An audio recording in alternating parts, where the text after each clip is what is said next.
आपादमौलिपर्यन्तं गुरूणाम् आकृतिं स्मरेत् तेन विघ्नाः प्रणश्यन्ति सिद्ध्यन्ति च मनोरथाः अस्मद्गुरुसमारम्भां टीकाकृत्पादमध्यमां श्रीमदाचार्यपर्यन्तां वन्दे गुरुपरम्पराम् वेदव्यासगुणावास विद्याधीशसदामुपश मां निराशं गतक्लेशं गुरुनाशं हरेशम्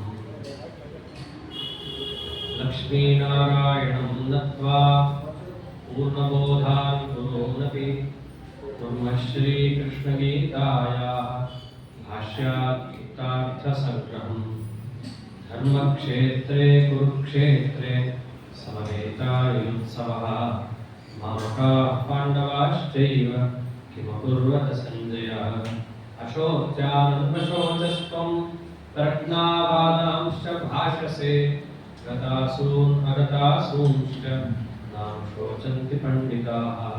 श्रीगुरुभ्यो नमः। हरि ओಂ। ಗೀತಾ ಜ್ಞಾನ ಯಜ್ಞದಲ್ಲಿ ಹರಿವಾಯ ಗುರುಗಳ ಅನುಗ್ರಹದಿಂದ ಒಂದೊಂದೇ ಶ್ಲೋಕವನ್ನ ಹೇಳೋದು ಕೇಳೋದು ಅನ್ನೋ ಕೆಲಸವನ್ನ ಅವರೇ ಸಂಕಲ್ಪ ಮಾಡಿಸಿ ಮುಂದಿನ ಎಲ್ಲ ಕಾರ್ಯಕ್ರಮಗಳನ್ನು ಮಾಡಿಸ್ತಾ ಬಂದಿದ್ದಾರೆ. ನಡೀತಾ ಒಂದು ಗುರಿ ಮುಟ್ಟೋ ಹಾಗೆ ಮೊದಲನೇ ಅಧ್ಯಾಯದಿಂದ ಪ್ರತಿಯೊಂದು ಶ್ಲೋಕವನ್ನು ಕೂಡ ದೇವರೆದುರಿಗೆ ಒಪ್ಪಿಸುವ ಒಂದು ಪ್ರಕ್ರಿಯೆಯಲ್ಲಿ 15 ಅಧ್ಯಾಯಗಳು ದೇವರು ಆ ಸೇವೆಯನ್ನು ತಗೊಂಡಿದ್ದಾರೆ. ಒಮ್ಮೆಲೆ 15 ಅಧ್ಯಾಯ ಆಯ್ತಾ, ಹೆಂಗಾಯ್ತು ಅಂತ ನಮಗೆ ಆಶ್ಚರ್ಯ ಆಗುವಷ್ಟು ದೇವರು ಆ ಕೆಲಸ ಮಾಡಿಸಿದ್ದಾರೆ. ಸಂಗತಿಯನ್ನು ನೋಡೋದಾದರೆ 16ನೇ ಅಧ್ಯಾಯಕ್ಕೆ ಹೀಗಿದೆ. 15ನೇ ಅಧ್ಯಾಯದ ನಂತರ ಈ ಅಧ್ಯಾಯ ಬರಲಿಕ್ಕೆ 15ನೇ ಅಧ್ಯಾಯದಲ್ಲಿ ಹೇಳಿದ ಕೆಲವು ಅಂಶಗಳು ಕಾರಣ ಆಗಿದೆ. 15ನೇ ಅಧ್ಯಾಯ ಪುರುಷೋತ್ತಮ ಯೋಗ. ಅಲ್ಲಿ ಕೃಷ್ಣ ಒಂದು ಮಾತಂತಾರೆ, ನಿರ್ಮಾಣ ಮೋಹ ಹಿತಸಂಗ ದೋಷ ಅಧ್ಯಾತ್ಮ ನಿತ್ಯ ವಿನಿವೃತ್ತ ಕಾಮಾಹ ಅಂತ. ಯಾರು ಮೋಕ್ಷವನ್ನು ಪಡಿತಾರೆ ಅಂತ ಪ್ರಶ್ನೆ ಬಂದಾಗ ಮೋಕ್ಷ ಸಾಧನವನ್ನು ಮಾಡಿದವರು ಮೋಕ್ಷ ಪಡಿತಾರೆ ಅಂತಂದ. ಮೋಕ್ಷ ಸಾಧನ ಯಾವುದು ಅಂತ ಪ್ರಶ್ನೆ ಬಂದಾಗ ನಿರ್ಮಾಣ ಮೋಹ ಜಿತಸಂಗ ದೋಷ ಅಂತ ಆ ಮೋಕ್ಷ ಸಾಧನವಾದ ಅಂಶವನ್ನು ತಿಳಿಸ್ತಾರೆ. ಮತ್ತೆ ಯಾರು ಪಡೆಯಲ್ಲ, ಯಾರು ಈ ಥರ ಇರಲ್ವೋ ಅವರು ಪಡೆಯಲ್ಲ ಅದನ್ನು ಹೇಳ್ದ. ಯತಂತೋ ವ್ಯಕೃತಾತ್ಮಾನೋ ನೈನಂ ಪಶ್ಯಂತ ಚೇತಸಃ. ಅರ್ಜುನ, ಮೋಕ್ಷ ಪ್ರಾಪ್ತಿಗೆ ಅತಿ ಮುಖ್ಯವಾದ ಅಂಶ ನನ್ನ ಸಾಕ್ಷಾತ್ಕಾರ, ಅರ್ಥಾತ್ ಬಿಂಬ ಸಾಕ್ಷಾತ್ಕಾರ ಕಾರಣ ಆಗುತ್ತೆ. ಯಾರಿಗ ಆ ಸಾಕ್ಷಾತ್ಕಾರ ಅಂತ ಪ್ರಶ್ನೆ ಬಂದ್ರೆ ಪ್ರಯತ್ನ ಪಟ್ಟವರಿಗೆ ಅಲ್ಲ. ಪ್ರಯತ್ನ ಪಟ್ಟವರಿಗೆಲ್ಲ ಆಗತ್ತಾ? ಇಲ್ಲ. ಯತಂತೋಪಿ ಅಕೃತಾತ್ಮಾನ, ಪ್ರಯತ್ನ ಪಡುವುದರ ಜೊತೆ ಚಿತ್ತಶುದ್ಧಿ ಮುಂತಾದ ಅನೇಕ ಅಂಶಗಳನ್ನು ನಾ ಏನು ಹಿಂದೆ ಹೇಳಿದ್ದೀನಲ್ಲ ಅವೆಲ್ಲ ಮುಖ್ಯ ಆಗುತ್ತೆ ಅಂತ ಹೇಳಿದೆ. ಅರ್ಥಾತ್ ಚಿತ್ತಶುದ್ಧಿ ಮುಂತಾದವುಗಳಿಲ್ಲದಿದ್ದರೆ ಅವು ನನ್ನ ಸಾಕ್ಷಾತ್ಕಾರಕ್ಕೆ ಕಾರಣವಾಗಲ್ಲ, ನನ್ನ ಸಾಕ್ಷಾತ್ಕಾರ ಆಗಲ್ಲ, ಅರ್ಥಾತ್ ಮೋಕ್ಷ ಸಿಗಲ್ಲ. ಅಂದ್ರೆ ಎರಡನ್ನೂ ಹೇಳಬೇಕಲ್ಲ. ಮೋಕ್ಷ ಸಾಧನ, ಮೋಕ್ಷ ವಿರೋಧಿ ಎರಡನ್ನೂ 15ನೇ ಅಧ್ಯಾಯದಲ್ಲಿ ಕೃಷ್ಣ ಹೇಳಿದ್ದಾನೆ. ಈ ಅಧ್ಯಾಯದಲ್ಲಿ ಪರಮಾತ್ಮ ಅದರ ವಿಸ್ತಾರವನ್ನು ಮಾಡ್ತಾನಷ್ಟೆ. ಆದ್ದರಿಂದಲೇ 15ರ ನಂತರ 16ನೇ ಅಧ್ಯಾಯ ಅನ್ನೋದು ಕೂಡುತ್ತೆ. ವಿಸ್ತಾರ ಅಂತ ಹೇಳಿದ್ದರಿಂದಲೇ ಇದು 15ರೊಳಗೆ ಸೇರಿಸಬಹುದಿತ್ತಲ್ಲ ಅನ್ನೋ ಪ್ರಶ್ನೆಗೂ ಉತ್ತರ ಸಿಗುತ್ತೆ. ಸಂಕ್ಷೇಪ ವಿಸ್ತಾರ ಅಂತ ಎರಡು ಬೇರೆ ಬೇರೆ ಮುಖಗಳು. ಸಂಕ್ಷೇಪವಾಗಿ ಪರಮಾತ್ಮ 15 ಅಧ್ಯಾಯದಲ್ಲಿ ಹೇಳಿದ್ದನ್ನೇ ಅದರಲ್ಲೇ ಇದನ್ನು ಸೇರಿಸ್ಬಿಟ್ಟಿದ್ರೆ ಅದು ಸಂಕ್ಷೇಪ ಹೇಗಾಗುತ್ತೆ? ಅದಕ್ಕೋಸ್ಕರ ವಿಸ್ತಾರ ಮಾಡ್ತಾ ಇದ್ದಾನೆ ಅಂತ ತಿಳಿಸೋದಕ್ಕೋಸ್ಕರ ಬೇರೆಯನ್ನು ಮಾಡ್ತಾನೆ ಪರಮಾತ್ಮ. ಸಂಖ್ಯೆಯ ದೃಷ್ಟಿಯಿಂದ ನೋಡಿದ್ರೆ 15ನೇ ಅಧ್ಯಾಯದಲ್ಲಿ ಬರೀ 18 + 2 20 ಶ್ಲೋಕಗಳಷ್ಟೇ ಇರೋದು. ಸೇರಿಸ್ಬೋದಿತ್ತಲ್ಲ ಅಂತ ಪ್ರಶ್ನೆ ಬಂದ್ರೆ ಇಲ್ಲ, ಅದು ಬೇರೆ ಬೇರೆ ವಿಷಯ ಅಂತಲೇ ತಿಳಿಸಬೇಕಾಗಿದೆ, ವಿಸ್ತಾರ ಅಂತ ತಿಳಿಸಬೇಕಾಗಿದೆ. ಈ ನಿಟ್ಟಿನಲ್ಲಿ 16ನೇ ಅಧ್ಯಾಯವನ್ನು ಪರಮಾತ್ಮ ಮೋಕ್ಷ ಸಾಧನ ಮೋಕ್ಷ ವಿರೋಧಿ ಅಂಶಗಳನ್ನು ವಿಸ್ತಾರ ಮಾಡಲಿಕ್ಕೋಸ್ಕರವಾಗಿ ತಿಳಿಸ್ತಾ ಬಂದಿದ್ದಾನೆ. ಅದರಲ್ಲಿ ಮೋಕ್ಷ ಸಾಧನಾಂಶ ಹೇಳಿದ್ದಷ್ಟೇ ಸಾಕು, ವಿರೋಧಾಂಶವನ್ನು ಯಾಕೆ ವಿಸ್ತಾರ ಮಾಡಬೇಕು ಅಂತ ಪ್ರಶ್ನೆ ಬರುತ್ತೆ. ಕಾರಣ 14ನೇ ಅಧ್ಯಾಯದಲ್ಲಿ ಪರಮಾತ್ಮ ಸಾಧನಾಂಶಕ್ಕಿಂತ ವಿರೋಧಾಂಶವನ್ನೇ ಜಾಸ್ತಿ ಹೇಳ್ತಾನೆ. ಯಾಕೆಂದ್ರೆ ನಮ್ಮ ಹಣೆಬಾರ ಜಗತ್ತಿಗೆ ತೋರ್ಸಕ್ಕೆ ನಾವು ಸಾಧನೆ ಮಾಡೋದು ಅಂತ ಅನ್ಕೊಂಡು ವಾಪಸ್ ಹೋಗ್ತಾ ಇರುವಂತಹ ಜನ, ವಿಮುಖರಾಗಿ ಹೋಗ್ತಾ ಇರುವಂತಹ ಜನ. ಆದ್ರೆ ದುರವಸ್ಥೆ ಇಷ್ಟಿದೆ, ವಿಮುಖರಾಗಿ ಹೋಗ್ತಿದ್ರು ವಿಮುಖರಾಗ್ತಿದ್ದೇವೆ ಅನ್ನೋದು ಗೊತ್ತಿಲ್ಲ. ಅದನ್ನ ಗೊತ್ತು ಮಾಡಿಸ್ಬೇಕಲ್ಲ. ಅದಕ್ಕೆ ಪರಮಾತ್ಮ ನಮ್ಮ ಹಣೆಬಾರವನ್ನ ತೆಗೆದಿಡ್ಲಿಕ್ಕೆ, ಅಥವಾ ಈ ಮಾರ್ಗವನ್ನ ನೀ ಬಿಡಬೇಕು, ಸನ್ಮಾರ್ಗವನ್ನ ನೀನು ಹಿಡಿ ಅನ್ನೋದನ್ನ ತಿಳಿಸೋದಕ್ಕೆ ವಿಸ್ತಾರವಾಗಿ ಆ ಒಂದು ಮೋಕ್ಷ ವಿರೋಧಾಂಶವನ್ನು ತಿಳಿಸ್ತಾರೆ. ಅಲ್ಲ, ಇದು ಪ್ರಕೃತ ಖಯ ಸಂಗತ. ಮಹಾಭಾರತದ ಒಂದು ದೊಡ್ಡ ಸಂಗ್ರಾಮದಲ್ಲಿ ಈ ಮಾತುಕತೆ ಬರ್ತಾ ಇದ್ದಾಗ ಈ ಮೋಕ್ಷ ಸಾಧನ ಮೋಕ್ಷ ವಿರೋಧಿ ಇದೆಲ್ಲ ಯಾಕೆ ಬಂತು? ಎಲ್ಲಿಂದೆಲ್ಲಿಗೆ ಸಂಬಂಧ? ಯುದ್ಧ ಮಾಡಲ್ಲ ಅಂತ ಕೂತ್ಕೊಂಡ ಅರ್ಜುನ, ಅವನಿಗೆ ಮೋಕ್ಷ ಸಾಧನಕ್ಕೆ ಬೇಕಾಗಿರೋ ಅಂಶ, ಮೋಕ್ಷ ವಿರೋಧಕ್ಕೆ ಬೇಕಾಗಿರೋ ಅಂಶ, ಇದು ಎಲ್ಲಿಂದ ಎಲ್ಲಿಗೆ ಸಂಬಂಧ ಇದೆ ಅಂತ ಗೀತೆಯಲ್ಲೇ ಕೃಷ್ಣ ತಿಳಿಸಿದ್ದಾನೆ. ಅರ್ಜುನನ ಪ್ರಶ್ನೆ ಏನಿತ್ತು, ನಾವು ಯುದ್ಧ ಮಾಡಲ್ಲ, ಯುದ್ಧ ಮಾಡೋದು ತಪ್ಪು, ಒಂದು ವೇಳೆ ನಾವು ಯುದ್ಧ ಮಾಡಿದ್ರೆ ಅದು ಪಾಪಕರ್ಮ ಅಂತ ಕರೆಸಿಕೊಂಡು ನಮಗೆ ನರಕಾಗ್ನಿಯಂಥ ಕಾರಣ ಆಗತ್ತೆ. ಏನೇ ಆದರೂ ಕೃಷ್ಣ, ಆ ಕರ್ಮ ನಮ್ಮಿಂದ ಆಗ್ಬೇಕಂದ್ರೆ ಮನಸ್ಸಿನಲ್ಲಿ ಅಂಥ ಕೆಟ್ಟ ಕೆಟ್ಟ ಅಂಶಗಳನ್ನ ನಾವು ತುಂಬಿಕೊಂಡಿರ್ಬೇಕು. ಆದ್ದರಿಂದ ನಮ್ಮಲ್ಲಿ ಅಂಥ ಕೆಟ್ಟ ಅಂಶಗಳಿರೋದ್ರಿಂದ ನಾವು ಈ ಕೆಟ್ಟ ಕೆಲಸವಾದ ಯುದ್ಧಕ್ಕೆ ಕೈ ಹಾಕ್ತಿದ್ದೀವೇನೋ, ಆದ್ದರಿಂದ ನಾವು ಯುದ್ಧವನ್ನ ಮಾಡದೇ ಇರೋದೇ ಶ್ರೇಯಸ್ಕರವೇನೋ ಅಂತ ಅವ್ರ ತಲೆಯಲ್ಲಿ ಇತ್ತು. ಇದು ಪರಮಾತ್ಮ ಮೂಲಕ್ಕೆ ಕುಠಾರ ಹಾಕ್ಬೇಕಲ್ಲ. ಅದಕ್ಕೋಸ್ಕರವಾಗಿ ನೀನು ಮಾಡ್ತಿರುವಂತಹ ಯುದ್ಧ ಕರ್ಮ ಶ್ರೇಷ್ಠ, ಆ ಕರ್ಮದ ಹಿನ್ನೆಲೆಯಲ್ಲಿರುವ ನಿನ್ನ ಮನಸ್ಥಿತಿ ಅದು ಶ್ರೇಷ್ಠವಾಗಿದೆ. ಅದು ಹೆಂಗೆ ಹೇಳ್ತೀಯಾ ಅಂತ ಪ್ರಶ್ನೆ ಬಂದಾಗ, ನೀನು ಮಾಡ್ತಾ ಇರುವಂತಹ ಕೆಲಸ ಮೋಕ್ಷಕ್ಕೆ ಕಾರಣ ಆಗುತ್ತೆ ಅರ್ಜುನ. ಆ ಕೆಲಸದ ಹಿನ್ನೆಲೆಯಲ್ಲಿರುವ ನಿನ್ನ ಮನಸ್ಥಿತಿ ಮೋಕ್ಷಕ್ಕೆ ಕಾರಣವಾಗುತ್ತೆ ಅರ್ಜುನ ಅನ್ನೋದನ್ನ ಪರಮಾತ್ಮ ಅರ್ಜುನರಿಗೆ ಯದ್ಯಪಿ ತಿಳಿದಿದ್ದರು, ಅವರಂತೆ ಜಗತ್ತಿನಲ್ಲಿ ಮುಂದೆ ಸಾಧನೆ ಮಾಡುವ ಸಾಧಕರಿಗೆ ಪ್ರಶ್ನೆಗಳೆದ್ದಾಗ ಉತ್ತರ ಕೊಡೋದಕ್ಕೆ ಅವರನ್ನ ನೆಪ ಮಾಡಿ ಈ ವಿಚಾರವನ್ನು ಪರಮಾತ್ಮ ಹೇಳಿ ಕೊಟ್ಟಿದ್ದಾರೆ. ಅದರಲ್ಲೂ ವಿರೋಧವನ್ನು ಹೆಚ್ಚು ಹೇಳಿದ್ ಯಾಕೆ ಅಂತಂದ್ರೆ ಬಿಡ್ರಿ ಅಂತ ತಿಳಿಸೋದಕ್ಕೋಸ್ಕರ ಪರಮಾತ್ಮ ಹೇಳಿದರು. ಹೀಗೆ ಆ ಪರಮಾತ್ಮ ಆರಂಭ ಮಾಡ್ತಾ ಇದ್ದಾನೆ. ಶ್ರೀ ಭಗವಾನು ಆಚ ಅಭಯಂ ಸತ್ವ ಸಂಶುದ್ಧಿ ಜ್ಞಾನಯೋಗಂ ವ್ಯವಸ್ಥಿತಿ ದಾನಂ ದಮಶ್ಚ ಯಜ್ಞಶ್ಚ ಸ್ವಾಧ್ಯಾಯಸ್ತಪ ಆರ್ಜವಂ ಅಹಿಂಸಾ ಸತ್ಯಮಕ್ರೋಧಃ ತ್ಯಾಗಶಾಂತಿರಪೈಶುನಂ ದಯಾ ಭೂತೇಶ್ವಲೋರುತ್ವಂ ಮಾರ್ದವಂ ಹ್ರೀರಚಾಪಲಂ ತೇಜ ಕ್ಷಮಾ ಧೃತಿ ಶೌಚಂ ಅದ್ರೋಹೋ ನಾತಿಮಾನಿತಾ ಭವಂತಿ ಸಂಪದಂ ದೈವೀಂ ಅಭಿಜಾತಸ್ಯ ಭಾರತ. ಭರತಕುಲೋತ್ಪನ್ನನಾದಂತಹ ಅರ್ಜುನನೇ, ಈ 26 ಗುಣಗಳು ಅಭಯಂ ಇಂದ ಆರಂಭ ಮಾಡಿಕೊಂಡು ನಾನೇನು ತಿಳಿಸಿದ್ದೇನಲ್ಲ, ಇದೆಲ್ಲವೂ ಕೂಡ ದೈವೀ ಸಂಪದಂ, ದೈವೀ ಸಂಪತ್ತು ಅಂತ ತಿಳಿದುಕೋ. ದೇವತಾ ಸಂಪತ್ತದು. ಸಂಪತ್ತು ಅಂದ್ರೆ ಮುಂದೆ ಪರಮಾತ್ಮ ಹೇಳ್ತಾನೆ, ಕೆಟ್ಟ ಸಂಪತ್ತು ಒಳ್ಳೆಯ ಸಂಪತ್ತು. ಇದು ಒಳ್ಳೆಯ ಸಂಪತ್ತು, ನಿಜವಾದ ಸಂಪತ್ತು. ಈ 26 ಗುಣಗಳು ಅಂತ ಏನ್ ಹೇಳ್ತಾ ಇದ್ದಾನೆ, ಇದನ್ನ ರೂಢಿಸಿಕೊಂಡಾಗ ಮನುಷ್ಯನಿಗೆ ದೇವತಾ ಸಂಪತ್ತಿದೆ ಅಂತ ಅರ್ಥ. ಯಾವ 26 ಗುಣ? ರೂಢಿಸಿಕೊಂಡವರು ಹೀಗಿರ್ತಾರೆ, ಅಥವಾ ಮೋಕ್ಷವನ್ನ ಪಡಿಬೇಕು ಅಂತ ಹಂಬಲಿಸಿದವರು ಈ 26 ಗುಣಗಳನ್ನು ರೂಢಿಸಿಕೊಳ್ಳಬೇಕು. ಈ 2 ಅಂಶವನ್ನು ತಿಳಿಸ್ತಾ ಇದ್ದಾರೆ. ಮತ್ತಷ್ಟೇ ಅಲ್ಲ, ಇದೆಲ್ಲವನ್ನ ಹೇಳೋದರ ಮುಖಾಂತರ ಅರ್ಜುನನಿಗೆ ನಿನ್ನಲ್ಲಿ ಇಂತಹ ದೈವಿ ಸಂಪತ್ತಿದೆ, ಆದ್ದರಿಂದ ನೀನು ಮಾಡುವಂತಹ ಕರ್ಮ ಸತ್ಕರ್ಮ ಅದು ಕುಕೃತ್ಯ ಅಲ್ಲ, ನಿನಗೆ ಮೋಕ್ಷವೇ ಉಂಟಾಗುತ್ತೆ ಅನ್ನೋದನ್ನು ತಿಳಿಸೋದು ಉದ್ದೇಶ ಇದೆ ಪರಮಾತ್ಮನಿಗೆ. ನಾವೇನೋ ಕೆಟ್ಟ ಕೆಲಸ ಮಾಡ್ತಾ ಇದ್ದೀವಿ ಅಂತ ನಿನ್ ತಲೆಯಲ್ಲಿ ಇದೆಯಲ್ಲ, ಕೆಟ್ಟ ಕೆಲಸಕ್ಕೆ ಕಾರಣೀಭೂತವಾದ ಆಸುರಿ ಸಂಪತ್ತು ನಿನ್ನಲ್ಲಿ ಇಲ್ಲ, ಆದ್ದರಿಂದ ನಿನ್ನ ಕರ್ಮ ಅಸತ್ ಕರ್ಮ ಅಲ್ಲ. ಇದು ಕೃಷ್ಣನ ಉದ್ದೇಶ.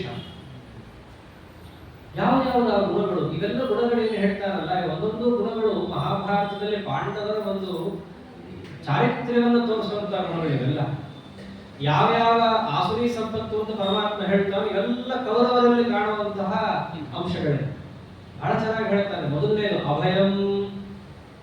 ಅಭಯಂ, ಬೇರೆಯವರಿಗೆ ತನ್ನಿಂದ ಭಯ ಇಲ್ಲ, ಸಜ್ಜನರಿಗೆ ತನಗೆ ಯಾರಿಂದಲೂ ಭಯ ಇಲ್ಲ. ಈ ರೀತಿಯಾಗಿ ಒಂದು ಗುಣವನ್ನು ರೂಢಿಸಿಕೊಳ್ಳಬೇಕು. ಇದು ಮೊದಲನೇದು ಅಭಯಂ. ಭಯ ಇಲ್ಲದ ವಾತಾವರಣದಲ್ಲಿ ಅವನ ಮನಸ್ಥಿತಿ ಇರಬೇಕು. ಇದಕ್ಕೆ ಬಹಳ ಮಹತ್ವ ಹೇಳಿದ್ದಾರೆ ಅಭಯಕ್ಕೆ. ಅನೇಕ ದಾನಗಳನ್ನ ಕೇಳಿದ್ದಾರೆ. ಅನ್ನದಾನಂ ಪರಂ ದಾನಂ ವಿದ್ಯಾದಾನಂ ಅತಃ ಪರಂ. ಎಲ್ಲ ದಾನಕ್ಕಿಂತ ಶ್ರೇಷ್ಠವಾದ ದಾನ ಅನ್ನ, ಅದಕ್ಕಿಂತಲೂ ಶ್ರೇಷ್ಠವಾದದ್ದು ವಿದ್ಯೆ, ಅದಕ್ಕಿಂತಲೂ ಶ್ರೇಷ್ಠ ಅನ್ನದಾನ ಅಂದ್ರೆ ನೀರು ಬರ್ತದೆ ಅಂತ ತಿಳ್ಕೊಳ್ರಿ. ನೀರಿಗಿಂತ ಶ್ರೇಷ್ಠವಾದದ್ದು ವಿದ್ಯೆ, ಅದಕ್ಕಿಂತಲೂ ಶ್ರೇಷ್ಠವಾದದ್ದು ಯಾವುದು ಗೊತ್ತೇನು? ಅಭಯದಾನ ಅಂತ ಹೇಳಿದ್ದಾರೆ. ಯಾರಾದರೂ ಕಷ್ಟದಲ್ಲಿದ್ದಾಗ ಮುಗೀತು ನಿನ್ನ ಕಥೆ ಆಯ್ತು, ಏನು ಮಾಡಕ್ಕಾಗಲ್ಲ, ನೀನು ಮದ್ದಾಡೋದಂತೆ ನಿನಗೆ ಅನ್ನೋದು ಒಂದು ಕ್ರಮ ಆದ್ರೆ, ಇನ್ನು ಕೆಲವರು ಹಾಗೇನಿಲ್ಲ ರೀ, ನಾವೆಲ್ಲ ಇರ್ತೀವಿ ನಿಮ್ ಜೊತೆ, ನಿಮ್ಗೇನಾಗಲ್ಲ, ಅದು ಆಗುತ್ತೋ ಬಿಡುತ್ತೋ ಅದು ಎರಡನೇ ವಿಷಯ.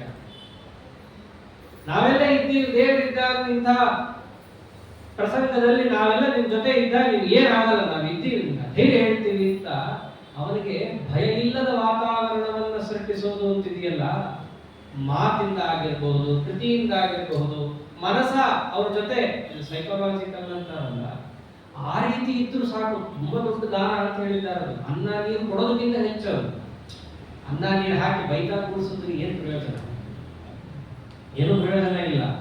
ನಾವಿದ್ದೀವಪ್ಪ ನಿಮ್ಮ ಜೊತೆ ಅನ್ನೋ ಒಂದು ಧೈರ್ಯವನ್ನು ಕೊಡುವ ಮಾತಾಗಲಿ ನಡವಳಿಕೆ ಆಗಲಿ ಇದೆಯಲ್ಲ, ಇದು ತುಂಬಾ ದೊಡ್ಡ ದಾನ. ಪಾಂಡವರಿಗೆ ಅದು ಹುಟ್ಟುತ್ತಾ ಇತ್ತು. ಇದನ್ನೆಲ್ಲ ಪರಮಾತ್ಮ ಹೇಳ್ತಾ ಇದ್ದಾನೆ ಇವಾಗ. ಅಷ್ಟೇ ಅಲ್ಲ, ಸತ್ವ ಸಂಶುದ್ಧಿ ಅಂತ ಎರಡನೇದು. ಸತ್ವ ಸಂಶುದ್ಧಿ ಅಂತಂದ್ರೆ, ಸತ್ವ ಅಂತಂದ್ರೆ ತಮ್ಮ ಮನಸ್ಸಿನ ಸತ್ವ, ಮನಸ್ಥಿತಿ ಅದು ಯಾವಾಗಲೂ ಶುದ್ಧವಾಗಿರ್ಬೇಕು. ಅದರಲ್ಲಿ ಕೆಟ್ಟ ಕೊಳಕ ವಿಚಾರಕ್ಕೆ ಅವಕಾಶ ಇರಬಾರದು. ಅಥವಾ ಚಿತ್ತ ಪ್ರಸಾದ, ನಿತ್ಯ ಪ್ರಸನ್ನರಾಗಿರ್ಬೇಕು. ಏನೇ ಪರಿಸ್ಥಿತಿ ಬಂದಾಗಲೂ ಮನಸ್ಸನ್ನ ಕದಡಿದ ನೀರ್ ತರ ಮಾಡ್ಕೊಂಡ್ಬಿಡಬಾರದು.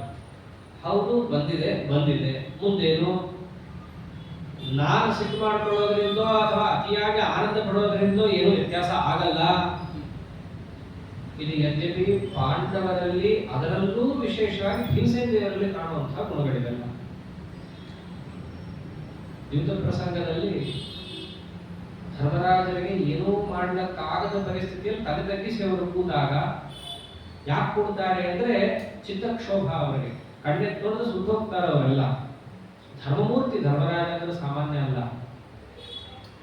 ಅರ್ಜುನಾದಿಗಳೆಲ್ಲ ಏನ್ ಮಾಡಬೇಕು, ಅಣ್ಣನೇ ಬಾಯಿ ಮುಚ್ಕೊಂಡು ಕೂತಾಗ ಅನ್ನೋ ಪರಿಸ್ಥಿತಿಯಲ್ಲಿದೆ. ಒಬ್ಬರೇ ಎದ್ದೋರು. ಯಾಕೆಂದ್ರು ಸತ್ವ ಸಂಶುದ್ಧಿ. ನಾನು ಮಾಡ್ತಾ ಇರೋ ಕೆಲಸದ ಗುರಿ ಏನು, ನಾ ಏನ್ ಮಾಡ್ತಾ ಇದ್ದೀನಿ, ಪರಿಸ್ಥಿತಿಗೆ ತಕ್ಕಂತೆ ವರ್ತಿಸಬೇಕು, ಅದಕ್ಕೆ ತಕ್ಕಂತ ಮನಸ್ಥಿತಿ ಇಟ್ಕೋಬೇಕು. ಇದು ಬಹಳ ಮುಖ್ಯ. ಪರಿಸ್ಥಿತಿಗೆ ತಕ್ಕಂತೆ ವರ್ತಿಸುವ ಮನಸ್ಥಿತಿಯನ್ನು ಇಟ್ಕೊಳ್ಳೋದಿದೆಯಲ್ಲ, ಬಹಳ ಕಷ್ಟ. ಅದನ್ನು ಬೆಳೆಸ್ಕೋಬೇಕು. ಪಾಂಡವರು ಅದಿತ್ತು, ಅದಿದ್ದದ್ದಕ್ಕೆ ಪರಮಾತ್ಮ ಅವ್ರ ಹತ್ರ ಇದ್ದದ್ದು. ಸತ್ವ ಸಂಶುದ್ಧಿ. ಆಮೇಲೆ ಜ್ಞಾನಯೋಗಂ ವ್ಯವಸ್ಥಿತಿ. ಜ್ಞಾನಯೋಗದಲ್ಲಿ ಸದಾ ಅವರು ಆಸಕ್ತರಾಗಿರ್ಬೇಕು. ಜ್ಞಾನಯೋಗ ಅಂತಂದ್ರೆ ಕರ್ಮ ಬಿಟ್ಬಿಡ್ಬೇಕಾ? ಅಲ್ಲ. ಜ್ಞಾನಯೋಗ ವ್ಯವಸ್ಥಿತಿ ಅಂತಂದ್ರೆ ಜ್ಞಾನ ಅಂದ್ರೆ ಅಪರೋಕ್ಷ ಜ್ಞಾನ, ಅದಕ್ಕೋಸ್ಕರವಾಗಿರುವ ಯೋಗ ಅಂದ್ರೆ ಉಪಾಯ. ಅರ್ಥಾತ್ ಅಪರೋಕ್ಷ ಜ್ಞಾನಕ್ಕೆ ಬೇಕಾದ ಅಂಶಗಳನ್ನು ಪರಮಾತ್ಮ ಏನು ತಿಳಿಸ್ತಾ ಬಂದಿದ್ದಾನೆ, ಸ್ವವಿಹಿತ ನೃತ್ಯ ಭಕ್ತ್ಯ ಭಗವದಾರಾಧನ ಪರಮೋ ಧರ್ಮ ಅಂತ ಹೇಳಿ ತಮ್ಮ ತಮ್ಮ ವಿಹಿತವಾದ ಕರ್ಮ ಸನ್ಯಾಸ ಪೂರ್ವಕವಾದ ಕರ್ಮ ಯೋಗ ಅಂತ ಏನಿದೆ ಅದರಲ್ಲಿ ಆತ ಆಸಕ್ತನಾಗಿರಬೇಕು. ಹಾಗಿದ್ದಾಗ ಮಾತ್ರ ಮುಂದೆ ಆತ ತನ್ನ ಹೃದಯ ಕಮಲದಲ್ಲಿ ಬಿಂಬರೂಪವನ್ನು ಸಾಕ್ಷಾತ್ಕರಿಸಿಕೊಳ್ಳಬಲ್ಲ. ಅದಕ್ಕೋಸ್ಕರವಾಗಿ ತನ್ನ ಉದ್ಯೋಗ ಇರಬೇಕು. ಉದ್ಯೋಗ ಅಂದ್ರೆ ಪ್ರವೃತ್ತಿ, ಪ್ರಯತ್ನ. ಅದಕ್ಕೆ ದೇವರಂತ ಜ್ಞಾನಯೋಗ ವ್ಯವಸ್ಥಿತಿ. ಇದನ್ನೆಲ್ಲ ಕೃಷ್ಣ ಕೇಳ್ತಾನೆ ಅಕ್ರೂರಂಗೆ, ಅಕ್ರೂರ ನೀನು ಏನಾದರೂ ಕೂಡ ಸಂಸಾರದಿಂದ ಮೋಚನಗೊಳ್ಳೋದಕ್ಕೆ ಏನಾದರೂ ದಿನದಲ್ಲಿ ಹೊಸದಾಗಿ ಕೆಲಸ ಮಾಡಿದೀಯಾ? ಇಲ್ಲ ಸಂಸಾರದಲ್ಲೇ ಅಡ್ಜಸ್ಟ್ ಆಗೋಕ್ಕೆ ಬೇಕಾಗಿರೋ ಕೆಲಸ ಮಾಡ್ಕೊಂಡಿದೀಯಾ ಅಂತಾನೆ. ಕಿಂ ಸಂಸಾರ ವಿಮುಕ್ತಯೇ ಪ್ರಯತಸೆ. ಸಂಸಾರದಿಂದ ಬಿಡುಗಡೆ ಹೊಂದಲಿಕ್ಕೆ ದಿನದಿಂದ ದಿನಕ್ಕೆ ಏನಾದರೂ ಒಂದು ಹೊಸದಾದ ಪ್ರಯತ್ನ ಮಾಡಿ ಅದನ್ನ ರಾತ್ರಿ ಪರಮಾತ್ಮನಿಗೆ ಅರ್ಪಿಸಿ ಮಲಗಬೇಕು. ಮಲಗಿದ್ರೆ ಮಲಗಕ್ಕೆಲ್ಲೂ ಶಾಸ್ತ್ರದಲ್ಲಿ ಹೇಳಿಲ್ಲ. ಒಂದು ವೇಳೆ ನಿಮಗೆ ಶಕ್ತಿ ಕಮ್ಮಿಯಾಗಿ ಸಾಧನೆ ಮಾಡ್ಲಿಕ್ಕೆ ಆಗಲ್ಲ, ನನ್ನ ದೇಹಕ್ಕೆ ವಿಶ್ರಾಂತಿ ಬೇಕು ಅಂತ ಅನಿಸಿದರೆ ಮಲಗಕ್ಕೆ ಹೇಳಿರೋದು. ಆಚಾರ್ಯರು ಕೂಡ ಅದೇ ಅಂತಾರೆ, ಅತ್ಯಶಕ್ಯೇತು ನಿದ್ರಾದು ಪುರದೇವ ಸಮಭ್ಯಸೆ. ನಿದ್ದೆ ಮಾಡಬೇಕು ಅಂತ ಶಾಸ್ತ್ರದಲ್ಲಿ ವಿಧಿ ಇಲ್ಲ. ಈಗ ಹೇಳ್ತಾರೆ 8ರಿಂದ 6ರಿಂದ ಏನೋ ಇಷ್ಟು ಹೇಳ್ತಾರೆ, 6, 7, 8 ತಾಸು ಮಲಗಬೇಕು ನೀವು ಅಂತ ಹೇಳ್ತಾರೆ. ಹೇಳಿ ಅವರ ದೃಷ್ಟಿಕೋನ ಒಂದೊಂದಿರುತ್ತೆ, ಅವ್ರು ಹೇಳ್ತಾರೆ. ಆದ್ರೆ ಎಲ್ಲೂ ಕೂಡ ಶಾಸ್ತ್ರದಲ್ಲಿ ನೀವು ಮಲಗಿ ಅಂತ ಹೇಳಿಲ್ಲ. ಅವರಿನ್ನ ಉತ್ತಿಷ್ಠತಾ ಜಾಗೃತ ಅಂತ ಹೇಳಿದ್ದೇ ಹೆಚ್ಚು. ಆದ್ದರಿಂದ ಪರಮಾತ್ಮನಿಗೆ ನಾವೇನು ಸಮರ್ಪಣೆ ಮಾಡ್ತೀವೋ ಅದನ್ನು ರಾತ್ರಿ ಕಾಲದಲ್ಲಿ ಹೇಳಿ ಮಲಗಬೇಕು ಅಂತ ಅದಕ್ಕೆ ಸರ್ವ ಸಮರ್ಪಣ ಗದ್ಯ ಅಂತ ಹೇಳಿರೋದು. ಅದಕ್ಕೋಸ್ಕರವೇ ಜ್ಞಾನ ಯೋಗ ವ್ಯವಸ್ಥಿತಿ. ಏನಾದರೂ ಒಂದು ಹೊಸದಾದ ಕರ್ಮಾನುಷ್ಠಾನವನ್ನು ಪರಮಾತ್ಮ ನೆನ್ನೆಗಿಂತ ಇವತ್ತು ಹೆಚ್ಚು ನಾನು ನಿನ್ನ ಅನುಗ್ರಹದಿಂದ, ತತ್ವಾಭಿಮಾನಿ ದೇವತೆಗಳ ಅನುಗ್ರಹದಿಂದ ನಿನ್ನಿಂದ ಅನುಗ್ರಹೀತವಾದ ಕರ್ತೃತ್ವವನ್ನು ಬಳಸಿಕೊಂಡು ಮಾಡಿದ್ದೇನೆ, ಹೀಗೆ ತಿಳಿಯೋದೇ ದೇವರಿಗೆ ಮಾಡೋ ಸಮರ್ಪಣೆ, ಮತ್ತಿನ್ನೇನಲ್ಲ. ಅದನ್ನು ಮಾಡಬೇಕು. ಪಾಂಡವರು ಅದನ್ನ ಹಗಲಿರುಳು ಮಾಡುತ್ತಲೇ ಇದ್ದಾರೆ. ಅಷ್ಟೇ ಅಲ್ಲ, ದಾನ ದಮಶ್ಚ ಯಜ್ಞಶ್ಚ. ದಾನ ಮುಂದೆ ಹೇಳ್ತಾರೆ, ದಾನ ಅಂದ್ರೆ ಹೇಗೆ, ಸಾತ್ವಿಕ ದಾನ, ರಾಜಸ ದಾನ, ತಾಮಸ ದಾನ ಅಂತೆಲ್ಲ ಮುಂದೆ ಹೇಳ್ತಾರೆ. ಇಲ್ಲಿ ದಾನ ಅಂತಂದ್ರೆ ಸಾತ್ವಿಕ ದಾನ. ದಾನ ಅಂದ್ರೆ ಏನಿಲ್ಲ, ಸತ್ಪಾತ್ರನಿಗೆ ದ್ರವ್ಯತ್ಯಾಗ. ಇದು ರಾಯರು ಬರೀತಾರೆ. ಕೃಷ್ಣ ಬರೀ ದಾನ ಅಂತ ಹೇಳಿದ್ದ, ರಾಯರು ವಿವೃತ್ತಿಯಲ್ಲಿ ಬರೀಬೇಕಾದ್ರೆ ಪಾತ್ರೆ ದ್ರವ್ಯಾದಿತ್ಯಾಗ ಅಂತಾರೆ. ಸತ್ಪಾತ್ರನಿಗೆ ಏನನ್ನ ಕೃಷ್ಣಾರ್ಪಣ ವಸ್ತು, ಕೃಷ್ಣ ಪ್ರೀತಿ ಆಗಲಿ ಅಂತ ಹೇಳಿ ಕೊಡ್ತೀವೋ ಅದು ದಾನ. ಮತ್ತೆ ಬೇರೆಯವರಿಗೆ ಕೊಡೋದೆಲ್ಲ ಏನು, ಅಪಾತ್ರರಿಗೆ ಕೊಡೋದೆಲ್ಲ ದಯಾ ಅಂತ ಕರೆಸ್ಕೊಡುತ್ತೆ. ದಯೆಗೂ ದಾನಕ್ಕೂ ವ್ಯತ್ಯಾಸ ತಿಳಿದಿರ್ಬೇಕಾಗತ್ತೆ. ಪಾತ್ರನಿಗೆ ಕೊಟ್ಟಿದ್ದು ಮಾತ್ರ ದಾನ ಆಗುತ್ತೆ. ಹಂಗಂತ ಹೇಳಿ ಜಗತ್ತಿನಲ್ಲಿ ಎಲ್ಲರೂ ಪಾತ್ರನೇ ಇರ್ತಾರೆ ಅಂತಿಲ್ಲ. ಎಷ್ಟೋ ಜನರಿಗೆ ನಾವು ಕೊಡಬೇಕಾಗ ಬರುತ್ತಪ್ಪ, ಆಗ ಕೊಡ್ತೀವಿ ಕೂಡ. ಅದನ್ನೇನಂತ ಕರೀತಾರೆ, ಭೂತದಯ ಅಂತ ಕರೀತಾರೆ. ಮುಂದೆ ಅದನ್ನು ಹೇಳ್ತಾನೆ ಇಲ್ಲಿ ಕೃಷ್ಣ. ಕರ್ಣನಿಗೂ ಪಾಂಡವರಿಗೂ ಇದರಲ್ಲಿ ವ್ಯತ್ಯಾಸ ಇತ್ತು. ಇದೇ ಮಾತನ್ನು ಮುಂದೆ ಇದೆಲ್ಲ ಭೀಷ್ಮ ಪರ್ವದಲ್ಲಿ ಬರೋದು. ಕರ್ಣ ಪರ್ವದಲ್ಲಿ ಕರ್ಣನ ಎದುರಿಗೆ ದೇವರು ಇವೆಲ್ಲ ಹೇಳ್ತಾನೆ, ನೀನ್ ಮಾಡಿದ್ದೆಲ್ಲ ದಾನ ಅಂತ ನೀನ್ ಅನ್ಕೊಂಡಿದ್ದೀಯ ಕರ್ಣ. ಹಾಗೆ ನೀ ಮಾಡಿದ್ದೆಲ್ಲ ದಾನ ಲೋಕದಲ್ಲಿ ನಿನ್ಗೊಂದು ಬೋರ್ಡ್ ಹಾಕಕ್ಕೆ ಕಾರಣ ಆಗ್ಬೋದಷ್ಟೇ, ದಾನವೀರ ಶೂರಕರ್ಣ ಅಂತ ಹೇಳಿ. ಅದು ಯಾವುದು ಕೂಡ ಅಪರೋಕ್ಷ ಜ್ಞಾನಕ್ಕೆ ಕಾರಣವಾಗುವ ಮೋಕ್ಷ ಸಾಧನವಾದ ದಾನ ಅಂತ ಪರಿಗಣಿಸಕ್ಕಾಗಲ್ಲ ಅಂತ ದೇವರು. ಕಾರಣ ಪಾತ್ರಾಪಾತ್ರ ವಿವೇಕ ಇಲ್ಲದೆ ನೀ ಕೊಟ್ಬಿಟ್ಟಿದ್ದೀಯ. ನಿನಗೆ ಆ ಬುದ್ಧಿ ಇರಬೇಕು. ಇಲ್ಲಿ ಕೊಡ್ತಿರೋದು ದಾನ, ಇಲ್ಲಿ ಕೊಡ್ತಿರೋದು ದಯಾ, ಎರಡು ನಿನಗೆ ಗೊತ್ತಿರಬೇಕು. ಪಾಂಡವರಿಗೆ ಅದಿತ್ತು. ಧರ್ಮರಾಜ ಮಾಡಿದಷ್ಟು ದಾನ ಕರ್ಣ ಮಾಡಕ್ಕೆ ಹೇಗೆ ಸಾಧ್ಯ?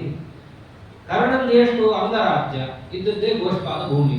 ಇವನು ಸಪ್ತ ಸಮುದ್ರ ಕಂಡ ಭೂಮಂಡಲಾಧೀಶ್ವರ ಧರ್ಮರಾಜ. ಹೆಂಗ್ ನೋಡಿದ್ರು ಧರ್ಮರಾಜನ ಸಮಾನ ಕರ್ಣ ಬರೋಕ್ಕೆ ಸಾಧ್ಯ ಇಲ್ಲ. ಅದಕ್ಕೆ ಪರಮಾತ್ಮ ಏನಂದ, ದಾನಂ ಸರ್ಪಾತ್ಮನಲ್ಲಿ ಮಾಡುವ ದಾನ ಇದೆಯಲ್ಲ, ಇದು ದೈವಿ ಸಂಪತ್ತು. ಅಷ್ಟೇ ಅಲ್ಲ, ದಮಃ, ದಾನ ಮಾಡಬೇಕಾದ್ರೆ ಅವಶ್ಯವಾದ ಅಂಶ ಇಂದ್ರಿಯ ನಿಗ್ರಹ, ಅದರಲ್ಲೂ ವಿಶೇಷವಾಗಿ ಮನೋನಿಗ್ರಹ. ಯಾಕಂದ್ರೆ ಪ್ರಸಕ್ತ ಜನರಿಗೆಲ್ಲ ಗೊತ್ತೇ ಇರುತ್ತೆ, ಕೊಡುವಾಗ ಕೊಟ್ಟು ಸ್ವಲ್ಪ ಏನಾದರೂ ಗೊತ್ತಾಗದೆ ಹೆಚ್ಚು ಹೋಗ್ಬಿಟ್ಟಿದ್ರೆ ಅಯ್ಯಯ್ಯೋ ಆಚಾರ ಹತ್ರ ಹೆಚ್ಚು ಬಂದ್ಬಿಟ್ಟಿದೆ, ಆಗ್ಬಾರ್ದಿತ್ತದು, ಕೈತಪ್ಪ ಆಗೋಯ್ತು, ಅರ್ಥಾತ್ ಇಂದ್ರಿಯ ನಿಗ್ರಹ ಇಲ್ಲ, ಅದಿರಬಾರದು. ಇಂದ್ರಿಯ ನಿಗ್ರಹವನ್ನು ಆತ ಹೊಂದಿರಬೇಕು, ಅದನ್ನೇ ದಮ ಅಂತ ಕರೆಯೋದು. ಆಮೇಲೆ ಯಜ್ಞ, ಜ್ಯೋತಿಷ್ಠೋಮ ಮುಂತಾದ ಯಜ್ಞಶೀಲ, ಅಥವಾ ಪ್ರಸಿದ್ಧವಾದ ಪಂಚಮಹಾಯಜ್ಞಗಳು ಏನಿದ್ದಾವಲ್ಲ, ನಿತ್ಯ ಮಾಡಬೇಕಾಗಿರೋ ದೇವ, ಋಷಿ, ಪಿತೃ, ಭೂತ, ಮನುಷ್ಯ ಯಜ್ಞ ಅಂತೆಲ್ಲ ಇದ್ದಾವಲ್ಲ, ಬ್ರಹ್ಮಯಜ್ಞ ಇತ್ಯಾದಿಗಳೆಲ್ಲ ಮಾಡ್ತೀವಿ ನಾವು. ಆ ಯಜ್ಞಶೀಲನಾಗಿರ್ಬೇಕು. ನಿತ್ಯ ಬ್ರಹ್ಮಯಜ್ಞ ಅನ್ನೋದು ಕರ್ತವ್ಯ ಅಂತ, ವೈಶ್ವದೇವ, ಬಲಿಹರಣ ಇವೆಲ್ಲ ನಮ್ಮ ಹಿರಿಯರು ಹಾಕೊಟ್ಟಿದ್ದಾರಲ್ಲ, ಅದನ್ನು ಬಿಡಬಾರದು. ಆಮೇಲೆ ಸ್ವಾಧ್ಯಾಯ, ಸ್ವಾಧ್ಯಾಯ ಅಂತಂದ್ರೆ ತಾನೇ ಓದ್ಕೊಂಡ್ಬಿಡೋದು ಅಂತ ಅರ್ಥ ಅಲ್ಲ. ಸ್ವ ಅಂದ್ರೆ ತನ್ನ, ಅಧ್ಯಾಯ ಅಂತಂದ್ರೆ ಶಾಖೆಗೆ ಸಂಬಂಧಪಟ್ಟ ವೇದದ ಅಧ್ಯಯನ. ಸ್ವಶಾಖಾಧ್ಯಯನವನ್ನ ಬ್ರಾಹ್ಮಣ ಮಾಡತಕ್ಕದ್ದು. ಉಪಕರ್ಮ ದಿನ ಇದು ಹೆಚ್ಚು ಗೊತ್ತಾಗತ್ತೆ. ಉಪಕರ್ಮ ದಿನ ಅಲ್ಲಿ ಪಂಚಾಂಗದಲ್ಲಿ ಬೇರೆ ಬೇರೆ ಹಾಕಿರ್ತಾರೆ, ಇವತ್ತು ಋಗ್ವೇದ ಉಪಕರ್ಮ, ಇವತ್ತು ಯಜುರ್ವೇದ ಉಪಕರ್ಮ. ಅವತ್ತು ಹೋದಾಗ ಗೊತ್ತಾಗುತ್ತೆ, ಇವತ್ತು ನಮ್ದು ಈ ಶಾಖೆ. ಯಾಕೆ ಗೊತ್ತೇನು, ಅಲ್ಲಿ ಬಹಳ ಚೆನ್ನಾಗಿದೆ ಉಪಕರ್ಮದ ಪ್ರಯೋಗಗಳೆಲ್ಲ. ಉತ್ಸರ್ಜನ ಉಪಕರ್ಮ ಅಂತ ಮಾಡಿಸ್ತಾರಲ್ಲ, ಏನಕ್ಕೆ ಮಾಡಿಸ್ತಾರ ಅವೆಲ್ಲ? ಅಲ್ಲಿ ಉತ್ಸರ್ಜನ ಅಂತಂದ್ರೆ ಒಂದು ವರ್ಷ ಮಾಡಿದ್ದು ದೇವರಿಗೆ ಸಮರ್ಪಿಸಿ, ಮಾರನೇದನ್ನ ಉಪಕರಣೆ ವಿನಿಯೋಗ ಅಂತಿರುತ್ತೆ. ಅಂದ್ರೆ ಒಂದು ರೀತಿಯಾಗಿ ಶಕ್ತಿಯನ್ನ ತುಂಬಿಕೊಳ್ಳೋದು. ನಮ್ಮ ಮಂತ್ರಗಳಿಗೆ ನಾವು ಶಕ್ತಿಯನ್ನು ತುಂಬಬೇಕು. ಅದಕ್ಕೆ ಎಲ್ಲಾ ಮಂತ್ರಗಳನ್ನು ಹೇಳ್ತಿದ್ರು ಕೂಡ ವಿಶೇಷವಾಗಿ ಗಾಯತ್ರಿ ಮಂತ್ರ ಹೇಳ್ತಾರಂತ. ಯಾಕೆ ಏನು ಬಿಟ್ಟಿದ್ರು ಕೂಡ ಇದನ್ನಂತೂ ಬಿಟ್ಟಿರಲ್ಲ ಅನ್ನೋ ಧೈರ್ಯದ ಮೇಲೆ ಅದನ್ನ ಹೇಳಿಸ್ತಾರೆ. ಕುರಿಯಾದಂಗೆ ನವಾ ಕುರಿಯಾನ್ ರೈತರೋ ಬ್ರಾಹ್ಮಣ ಉಚ್ಚತೆ ಅಂತ. ಬ್ರಹ್ಮಯಜ್ಞದಲ್ಲೂ ಗಾಯತ್ರಿ ಮಂತ್ರವೇ ಹೆಚ್ಚಿರೋದು. ಯಾಕೆ ಬಿಡಲ್ಲ ಪುಣ್ಯಕ್ಕೆ ಅಂತ. ಅದರ ತಾತ್ಪರ್ಯ ಅಷ್ಟು ಮಾತ್ರ ಹೇಳ್ಕೊಂಡ್ರಿ ಅಂತಲ್ಲ. ಗಾಯತ್ರಿ ಎನ್ನುವುದು ವೇದಕ್ಕೆ ಮೂಲವಾದ ಅಂಶ. ಗಾಯತ್ರಿ ವಿವರಣೆಯೇ ಪುರುಷ ಸೂಕ್ತ, ಅದರ ವಿವರಣೆಯೇ ಇಡೀ ವೇದಗಳು ಮೂಲ. ಆದ್ದರಿಂದ ಗಾಯತ್ರಿಯನ್ನು ಹೇಳಿಸ್ತಾರೆ, ಅದು ಸರಿನೇ. ಅದರ ಜೊತೆಗೆ ಅವನು ಅವತ್ತಿನಿಂದ ತನ್ನ ಶಾಖೆಯ ಅಧ್ಯಯನವನ್ನ ಪ್ರಾರಂಭ ಮಾಡಬೇಕು. ಮಾಡಿದ್ರೆ ಮುಂದುವರಿಸಬೇಕು. ಮುಗಿದು ಹೋಗಿದ್ರೆ ಮತ್ತೊಮ್ಮೆ ಅದನ್ನು ಆವೃತ್ತಿ ಮಾಡ್ಕೋಬೇಕು. ಅದಕ್ಕಿರೋದು ಇದರಲ್ಲಿ ಸ್ವಾಧ್ಯಾಯ ಅಂತಂತಿರೋದು.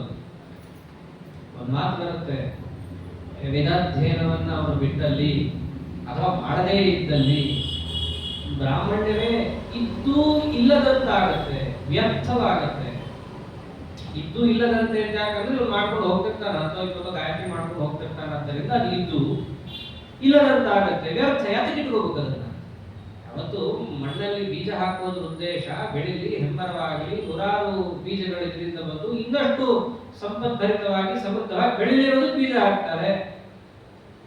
ಏನೂ ಇಲ್ಲ ಮಣ್ಣಲ್ಲಿ ಅದು ಹಾಗೆ ಇರಲಿ, ಗೌಪ್ಯವಾಗಿ ಗುಟ್ಟಾಗಿರಲಿ, ಬೀಜ ಹಾಕ್ಬೇಕು. ಯಾಕಂದ್ರೆ ಇದು ಇಲ್ಲದಂತೆ ಹಾಗಾಗಬಾರ್ದು. ಅದಕ್ಕೋಸ್ಕರವಾಗಿ ಕೃಷ್ಣ ಏನಂತಿದ್ದು ಸ್ವಾಧ್ಯಾಯ, ಸ್ವಸ್ವ ಶಾಖಾಧ್ಯಯನವನ್ನು ಅವನು ಮಾಡತಕ್ಕದ್ದು. ಆಮೇಲೆ ತಪಸ್ಸಿರಬೇಕು, ಅರ್ಥಾತ್ ಬ್ರಹ್ಮಚರ್ಯಾದಿಗಳು. ಇದು ಪುರುಷರಿಗೆ. ಸ್ತ್ರೀಯರಿಗೆ ಪಾತಿವ್ರತ್ಯಾದಿಗಳು.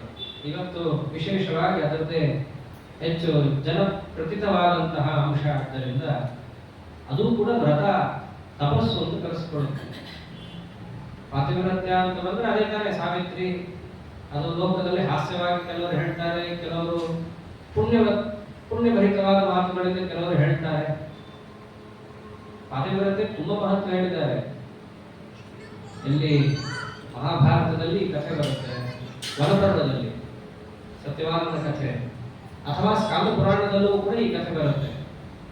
ಮಹಂತ ದೇವರು ಸನತ್ ಕುಮಾರನಿಗೆ ಹೇಳೋ ಪ್ರಸಂಗದಲ್ಲೂ ಈ ಕಥೆ ಜನಜನಿತ. ಕಥೆ ಬಗ್ಗೆ ಏನು ಹೆಚ್ಚು ಹೇಳಕ್ ಹೋಗಲ್ಲ. ಆದ್ರೆ ಈ ಒಂದು ಕಥೆಯಿಂದ ಒಂದು ಅಂಶವನ್ನು ಏನ್ ತಿಳಿಸ್ತಾರೆ ಅಂತಂದ್ರೆ, ವಿಧವಾ ವಿವಾಹವನ್ನು ಅಲ್ಲಿ ನಿಷೇಧ ಮಾಡ್ತಾರೆ.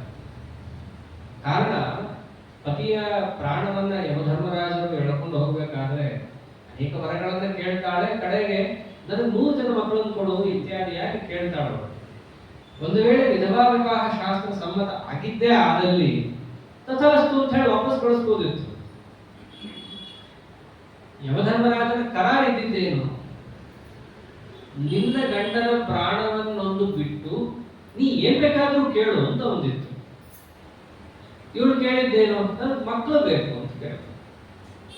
ತಥಾಸ್ತು ಅಂತ ಹೇಳಿ ಕಳಿಸಿದ್ರೆ, ಒಂದು ವೇಳೆ ನೀವು ವಿಧವಾ ವಿವಾಹ ಸಮ್ಮತವಾಗಿದ್ದರೆ ಮಕ್ಕಳಾಗ್ತಿತ್ತು ಅವರಿಗೆ.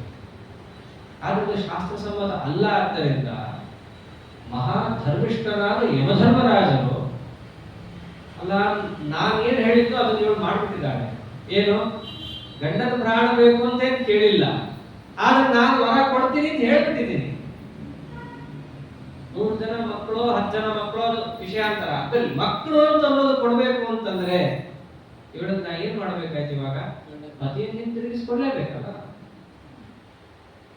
ಆದ್ದರಿಂದ ಇವೆಲ್ಲ ಕಥೆಯನ್ನು ನಾವು ಕೇಳ್ತಾ ಕೇಳ್ತಾ ನಮ್ಮ ಪುರಾಣ, ಇತಿಹಾಸ, ಶಾಸ್ತ್ರಗಳಲ್ಲಿ ಏನಿದೆ ಅಂತ ನೋಡೋದಾದರೆ ವಿಧವಾ ವಿವಾಹವನ್ನು ಅಲ್ಲೆಲ್ಲೂ ಹೇಳಿಲ್ಲ.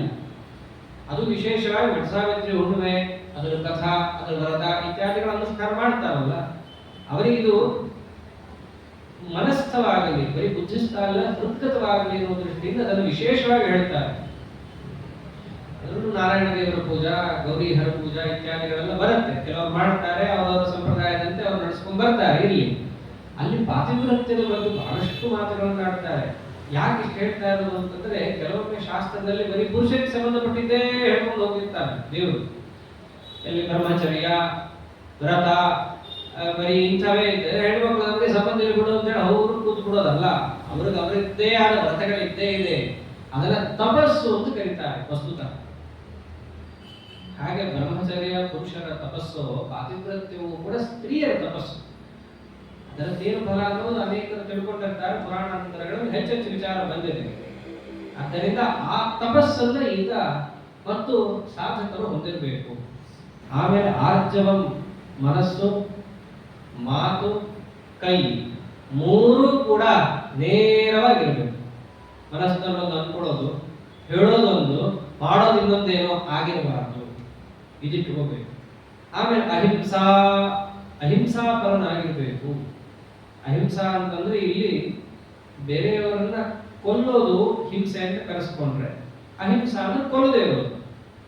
ಕೊಲ್ಲೋದು ಅನೇಕ ರೀತಿ ಇರುತ್ತೆ. ಬಾಯಿಂದ ಕೊಲ್ಲೋದು, ಕೈಯಿಂದ ಕೊಲ್ಲೋದು, ಅನೇಕ ಥರ. ಆ ರೀತಿಯಾದ ಹಿಂಸೆಯನ್ನು ಆತ ಮಾಡಬಾರದು. ಆಮೇಲೆ ಸತ್ಯಂ, ಯಥಾರ್ಥ ಮಾತನ್ನು ಆಡ್ತಿರ್ಬೇಕು. ಯಥಾರ್ಥ ಮಾತು ಅಂತಂದ್ರೆ ಪ್ರಮಾಣಕ್ಕೆ ಯಾವುದು ಗೋಚರವಾಗಿರುತ್ತೋ, ಅರ್ಥಾತ್ ಯಾವುದು ಪ್ರಾಮಾಣಿಕವಾಗಿರುತ್ತೋ, ಅಷ್ಟೇ ಅಲ್ಲ, ಪ್ರಾಮಾಣಿಕವಾಗಿದ್ದರೂ ಹಿತ ಯಾವುದಾಗಿರುತ್ತೋ ಇವೆರಡೂ ಸೇರ್ಬೇಕು. ಪ್ರಾಮಾಣಿಕವೂ ಆಗಿದ್ದು ಹಿತವೂ ಆಗಿರೋದನ್ನ ಮಾತಾಡಿದ್ರೆ ಅದು ಸತ್ಯ ಮಾತು. ಕೆಲವೊಮ್ಮೆ ಪ್ರಾಮಾಣಿಕ ಆಗಿರುತ್ತೆ, ಹಿತ ಆಗಿರಲ್ಲ. ಬೇಕಾದಷ್ಟಿದೆ ಮೇಲಿಗೆ ಸುದ್ದಿ, ಸಂಬಂಧವೇ ಇರಲ್ಲ, ಗೊತ್ತೇ ಇರಲ್ಲ. ಎಷ್ಟೋ ಜನಕ್ಕೆ ಯಾರು ಹೋಗಿದ್ದಾರೆ ಬಿಟ್ಟಿದ್ದಾರೆ ಅಂತ ವಾಟ್ಸಪ್ ಸ್ಟೇಟಸ್ ಹಾಕ್ಬಿಡ್ತಾರೆ, ಗೋವಿಂದ. ಹಾಗೆಲ್ಲ ಹಾಕ್ಬಾರದು. ಮೇಲಿಗೆ ಸುದ್ದಿಯನ್ನು ತಿಳಿಸೋದು ಮಹಾಪಾಪ. ಅದರಲ್ಲೂ ಕ್ಷಯ, ವೃದ್ಧಿ ಕ್ಷಯ ಅಂತ 2. ಜಾತಾ ಶೌಚ, ಮೃತ ಶೌಚ ಅಂತ ಕರೀತಾರೆ. ಆ ಮೃತ ಶೌಚವನ್ನ ಕೆಲವರು ಏನ್ ಮಾಡ್ಬಿಡ್ತಾರೆ, ಫೋನ್ ಮಾಡಿ ನೀವೆಲ್ಲ ಬಹಳ ಅನುಷ್ಠಾನ ಪರಾಯಣರು, ಮನೆಯಲ್ಲೆಲ್ಲ ದೇವ್ರ ಪೂಜಾ ಮಾಡ್ತಾ ಇರ್ತೀರಿ, ಎಲ್ಲಿ ಮುಟ್ಬಿಡ್ತೀರೋ ಏನೋ ಅದಕ್ಕೋಸ್ಕರ ನಾವು ತಿಳಿಸ್ತಾ ಇದ್ದೀವಿ ಅಂತ ಏನೋ ನಮ್ಮ ಧರ್ಮ ಸಂರಕ್ಷಣೆ ಮಾಡೋದು ತಿಳಿಸ್ದಂಗೆ. ತಿಳಿಸ್ಬಾರ್ದು. ಹಾಗೆಲ್ಲ ಹಾಡಲ್ಲೇ ಬರುತ್ತಲ್ಲ, ಚತ್ತ ಸುದ್ದಿಯ ಬೇಡಿದೆ ಅಂತ ಹಾಡನ್ನು ಹೇಳಬಾರದು. ಮಹಾಪಾಪ. ತುಂಬಾ ಶ್ರೀರಾಮನ ತವಚರಣ ದೊರಕುವುದು ಹ್ಯಾಂಡಿನ ಪರಮ ಪಾಪಿಷ್ಠರನ್ನು ಅಂತ ತುಂಬಾ ಅವಶ್ಯಕವಿದ್ದಲ್ಲಿ ಮಾತ್ರ, ಅದು ಎಷ್ಟು ಸ್ವಯಂ ಕರ್ತೃವೇ ಆಗಿದ್ದ ಪಕ್ಷದಲ್ಲಿ ಅವಾಗ ತಿಳಿಸ್ತೀವಿ. ಎಷ್ಟೋ ಅವರವ್ರ ಅನುಭವದಲ್ಲೇ ಬಂದಿರುತ್ತೆ, ಗೊತ್ತೇ ಇರಲ್ಲ, ಅದು ಯಾವ ಬಾದ್ರಾಯಣ ಸಂಬಂಧನೋ ಇರುತ್ತೆ, ಹಾಕ್ಬಿಡ್ತಾರೆ. 10 ದಿನದವರು ಏನ್ ಮಾಡ್ಬೇಕ್ರಿ? ಯಾರು ಬರ್ತಾರೆ? ಎಷ್ಟು ಕಷ್ಟ ಇದೆ ಸರಿಯಾಗಿ ನಾವು ಅಶೌಚವನ್ನು ಪಾಲನೆ ಮಾಡಬೇಕು ಅಂತಂದ್ರೆ.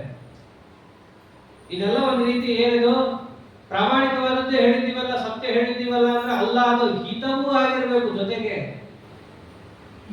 ಯತ್ ಸತಾಂ ಹಿತಮತ್ಯಂತಂ ತತ್ ಸತ್ಯಮಿತಿ ಕಥ್ಯತೆ. ಸಜ್ಜನರಿಗೆ ಹಿತವಾದದ್ದು ಸತ್ಯ, ಜೊತೆಗೆ ಪ್ರಾಮಾಣಿಕವಾಗಿರಬೇಕು. ಹಿತ ಅಂತ ಹೇಳಿ ಮೈಗೆ ಇದ್ರು ಮೈಗೆ ಇಲ್ಲ ಏನಾರ ಮಾಡ್ಕೊಂಡು ಹೋಗುವ ಅದು ಅಲ್ಲ. ಹಿತವೂ ಸತ್ಯ ಪ್ರಾಮಾಣಿಕವೂ ಆಗಿರ್ಬೇಕದು. ಅಂದ್ರೆ ಮಾತ್ರ ಅದಕ್ಕೊಂದು ಮಹತ್ವ, ಭಾಗವತ ಧರ್ಮ ಅಂತ ಕರೆಸಿಕೊಡುತ್ತೆ.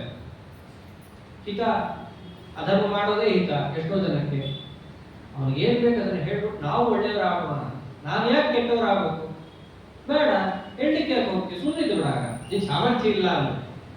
ಎಲ್ಲ ಭಾಗವತ ಧರ್ಮ. ಈ ಸತೀದೇವಿ ದಕ್ಷಿಣ ಎದುರಿಗೆ ಕೂತಾಗ ಇದನ್ನೇ ಹೇಳ್ತಾಳೆ, ನನಗೆ ಸಾಮರ್ಥ್ಯ ಇದೆ, ಏನು ಹಿತನೋ ಹೇಳಬೇಕಾದ್ರೆ ನಿನಗೆ ಹೇಳಿದೀನಿ, ಪ್ರಾಮಾಣಿಕ ಮಾಡಬೇಕಾದದೆಲ್ಲ ಹೇಳಿದೀನಿ, ನೀ ಕೇಳಿಲ್ಲ ಮಾತು ಅಂತಂತಾಳ. ಆದ್ದರಿಂದ ಎರಡೂ ಅಂಶ ಮುಖ್ಯ. ಪ್ರಾಮಾಣಿಕ ಆಗಿರಬೇಕು, ಹಿತನೂ ಆಗಿರಬೇಕು, ಆ ಮಾತು ಸತ್ಯ ಅಂತ ಕರೆಸಿಕೊಳ್ಳುತ್ತೆ.